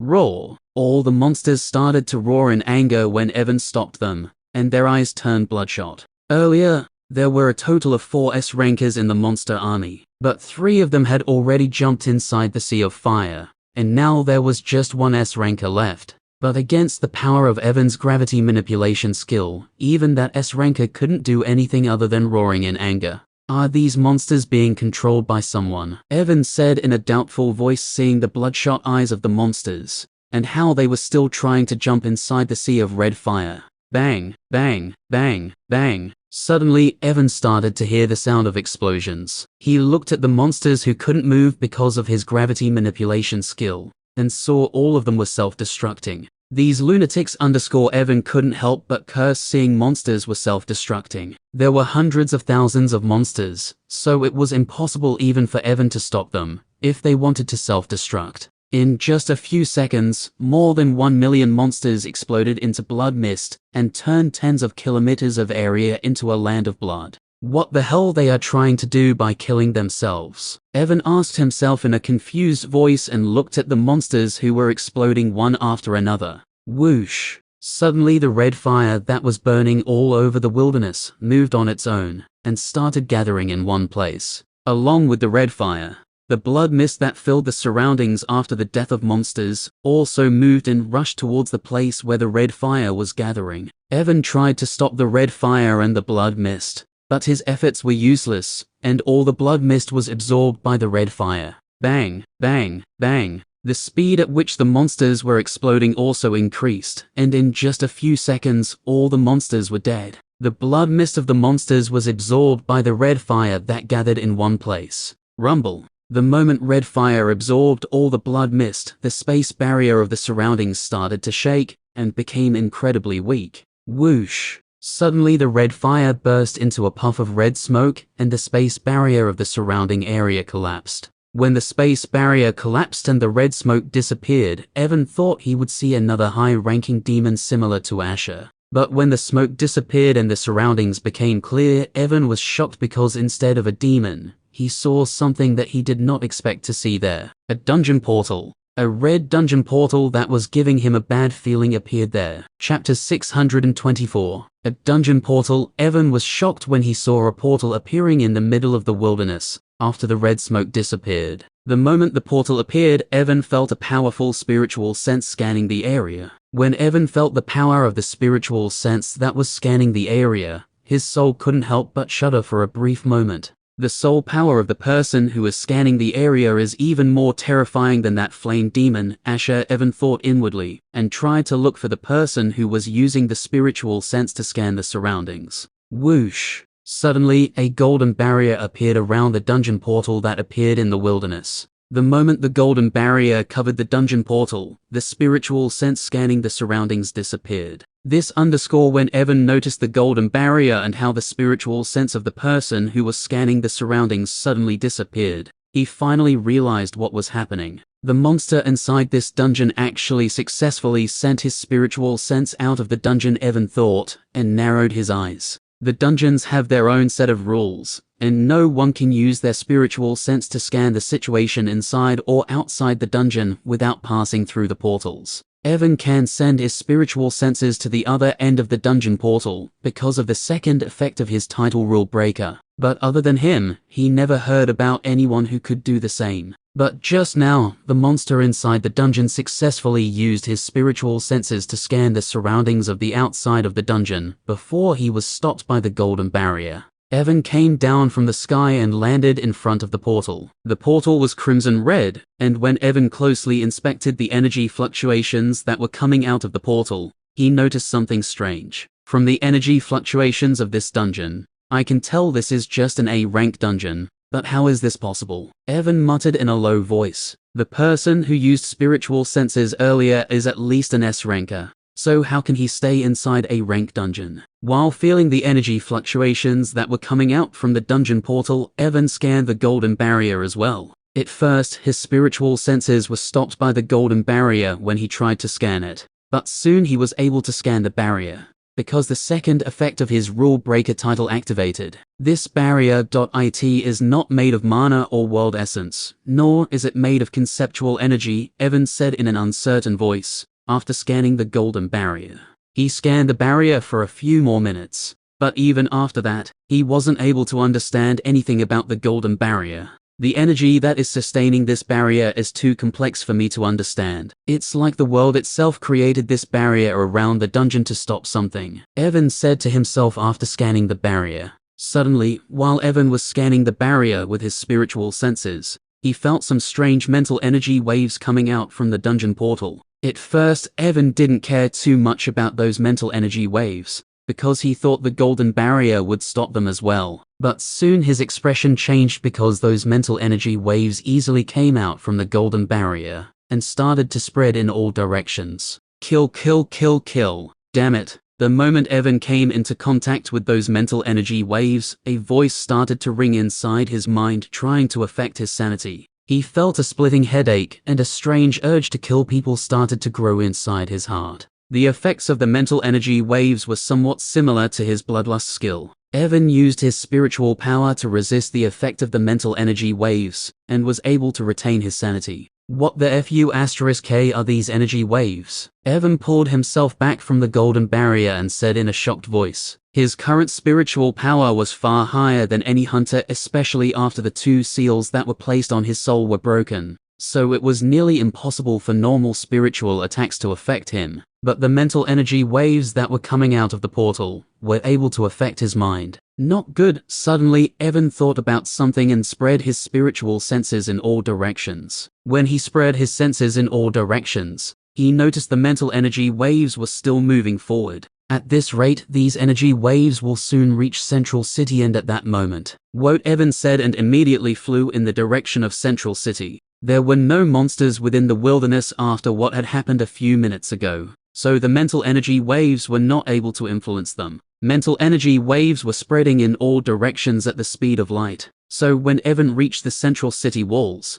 he saw that the hunters who were stationed on the walls due to the monster army were already affected by the energy waves and were killing each other. Damn it, Evan used wind manipulation and gravity manipulation skills at the same time and stopped all the hunters who were killing each other. I need to find a way other. Bang, bang, bang. Before Evan could finish speaking, the hunters who were stopped by him started to explode into blood mist just like the monsters. Evan was stunned when he saw this, and before he could do anything, all the hunters who were stationed on the city walls exploded into blood mist. Whoosh! Just after their death, the blood mist of the hunters rushed in the direction of the dungeon portal. Evan immediately used the wind manipulation skill to stop the hunters' bloody mist from moving towards the dungeon portal. Whoosh! Whoosh! Although Evan stopped the blood mist of the hunters, more blood mist from the depths of the city started to rush in the direction of the dungeon. It was clear that the mental energy waves that were coming out from the dungeon portal had already started affecting the people who were inside the city. Although Evan was powerful, he could not stop the blood mist from such a large area. The blood mist that came out of Central City soon reached where the dungeon portal was located and easily passed through the golden barrier.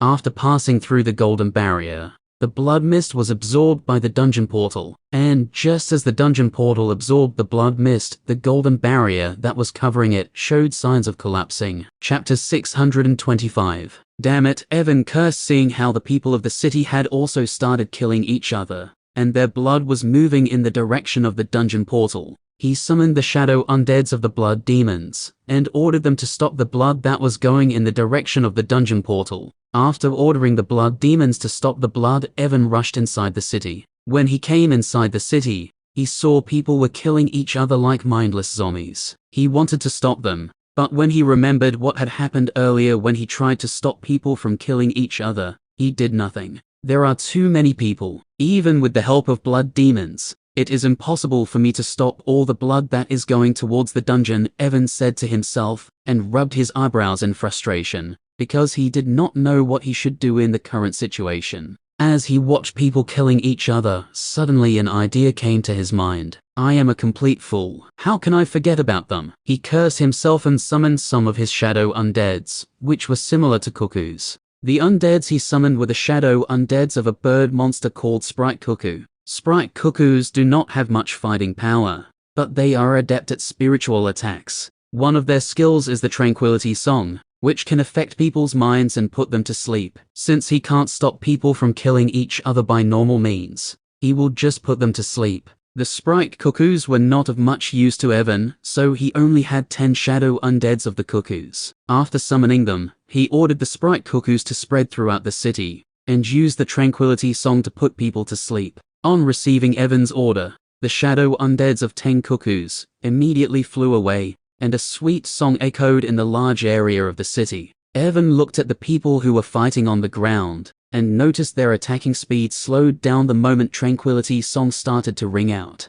In just a few seconds, all the people within the radius of 20 kilometers stopped attacking each other and fell asleep. Seeing the Song of the Cuckoos was useful, Evan ordered his shadow undeads to continue to sing and move to different areas of the city. Although I won't be able to stop everyone using this method, because the city is too big and there are just 10 Sprite Cuckoos, it is better than nothing, Evan muttered to himself and flew out of the city. The blood demons were still trying to stop the blood mist that was coming out from the city, but the amount of blood mist that was coming out was too high, so they couldn't stop all the blood mist that was going towards the dungeon portal. In order to stop this **T, I at least need to know what the hell is going on here, Evan said in a low voice and landed on the ground. After landing, he took out Asher's body from his shadow storage. Evan didn't want to turn Asher into a shadow undead for the time being, because the chances of failure were quite high, but in the current situation, he had no choice but to use shadow resurrection on Asher, because he was the only one who could tell him what was happening. I just have one chance. Evan took a deep breath and used shadow resurrection. The condition of Asher's body was too serious, and Evan was sure that if he failed even for once, Asher's body would explode. After activating shadow resurrection, Evan didn't hesitate even for a second, and directly used 100,000 souls as fuel in order to make sure nothing went wrong. Even though Evan used 100,000 souls, Asher's body started to shake violently the moment shadow energy went inside it. Fearing that Asher's body would explode, he used 100,000 souls once again. The shaking of Asher's body subsided a bit when Evan used 100,000 souls once again, but the situation was still not ideal, because some cracks started to appear on his body. Evan gritted his teeth when he saw this, and used 300,000 souls once again, using a total of 500,000 souls as fuel. As soon as he used the 300,000 souls, Asher's body stopped shaking, and the cracks visible on his skin also disappeared. Whoosh! Slowly, a shadow undead that looked similar to Asher rose in front of Evan. The aura of a rank 1 evolver filled the wilderness, and the surrounding space around Evan trembled due to the pressure that Asher was releasing. Seeing the shadow resurrection was successful, Evan sighed in relief and a wide smile appeared on his face. But smiling widely was his biggest mistake, because the moment he smiled, bang! Asher's body exploded into a bloody mess. Small pieces of flesh and blood flew all over, and some of them went inside his mouth. F***K your mother. Evan immediately started vomiting and a look of disgust flashed on his face. Master, my mother is already dead, so I can't follow your order. While he was vomiting, Evan heard Asher's voice. Cough. Along with the food he had eaten in the morning, Evan coughed out some blood as well when he heard Asher. Bastard, I was just cursing, not telling you to commit debauchery, he thought inwardly while vomiting. After vomiting everything out, Evan took out a small bottle of holy water and rinsed his mouth. Before putting away the holy water, he thought about what had Asher said earlier and sprinkled a few drops of holy water on him, so that his mind would become clear. The world is playing a joke on me, Evan said after putting away holy water, because he didn't expect Asher's body to explode even though the shadow resurrection was successful. He stopped thinking about Asher's body and looked at his rank 1 shadow undead. Come with me, he said to him and flew in the direction of the dungeon portal. Because of their high agility, They arrived near the dungeon portal in just a few minutes, and landed in front of the golden barrier.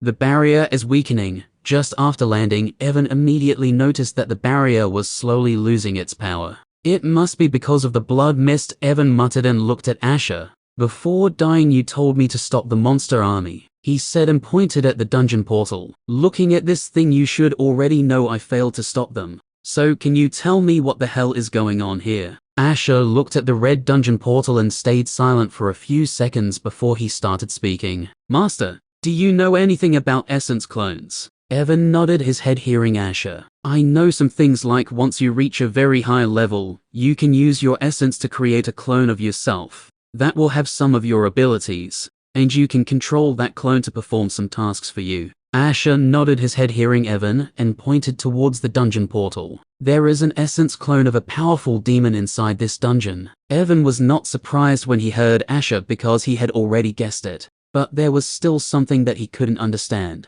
Is this possible for the people from the higher world to send their essence clone into the lower worlds? As far as I know, it is nearly impossible for anyone from the higher world to come into the lower world without the help of a summoning formation. Master is right. It is extremely difficult for people from the higher world to break the world barrier and come to the lower world. But there are still some people who can break the world barrier using their extraordinary power and can send their essence clone into the lower world. Evan narrowed his eyes hearing Asher and looked at the dungeon portal. So you are saying the person who sent this essence clone is one of the top powerhouses of Utopia? Yes, Asher nodded his head hearing Evan. Evan took a deep breath hearing Asher and nodded his head. I understand, he said and pointed at the blood mist that was being absorbed by the portal. So, what is happening here? Master, although some people can break the world barrier and can send their essence clones into the lower worlds, it is still impossible for their essence clones to directly enter the lower worlds. The laws of lower worlds are very different from Utopia, and these laws naturally reject the existence of the people who forcefully enter the lower worlds. Asher said and he continued. Once someone from Utopia forcefully sends their essence clone into a lower world, the laws of that world will immediately reject their existence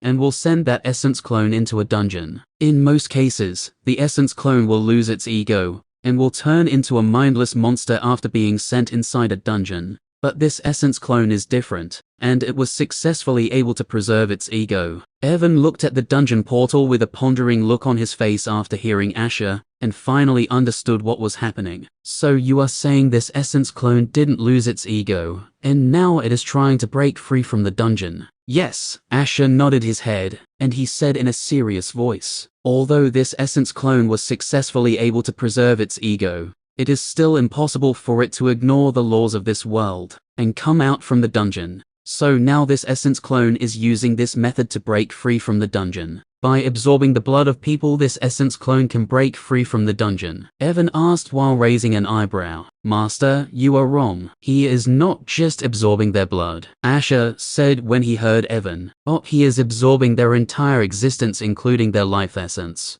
The laws of this world rejected that essence clone and sent him into the dungeon because he is not someone from this lower world and forcefully entered here. But once he absorbs the enough life essence of the people who are born in this world, his essence will also change, and the laws of this world will not reject his existence anymore, allowing him to come out of this dungeon. Asher said and pointed at the golden barrier. This barrier is made from the law energy of this world, and as you can see, its power is getting weaker. Because the more life essence that clone absorbs, the weaker the resistance of the world laws become. So that's how it is, Evan muttered in a low voice, and took a deep breath. He looked at the dungeon portal for a few seconds and asked Asher, can you guess the power level of the essence clone who is inside the dungeon? Asher shook his head after listening to Evan. I can't be sure about his power level, but I'm certain that even though his rank is lower than mine, due to the restrictions of this world's laws, he will still be able to defeat me without any problems. You can't beat him even though you are a rank 1 evolver. Evan was stunned when he heard Asher because he thought that with his help, it wouldn't be difficult for him to beat the essence clone who was inside the dungeon. Master, although it is just an essence clone, the ego inside it still belongs to a powerhouse of Utopia, so it is naturally impossible for me to beat him. If even you can't beat him, then I guess it will be a troublesome problem, Evan muttered and fell into deep thought. Actually, It won't be too difficult for Master to kill him, Asher suddenly said. Evan looked at Asher when he heard him and signaled him to continue to speak. Master, do you remember the orb that Nate used earlier?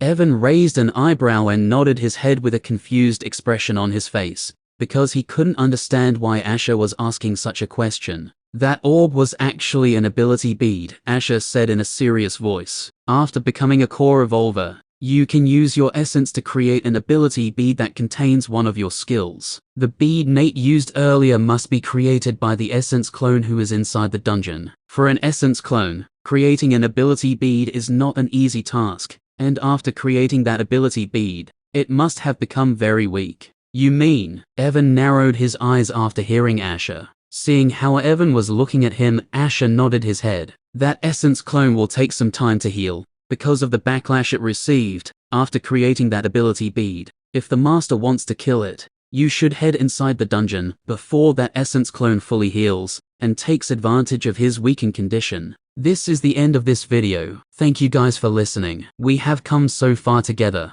I am sorry to tell you, this is the last video of this story. There are only few chapters left. Hope you enjoyed this story and wish you a wonderful rest of the day. The Silent Ruptors, out.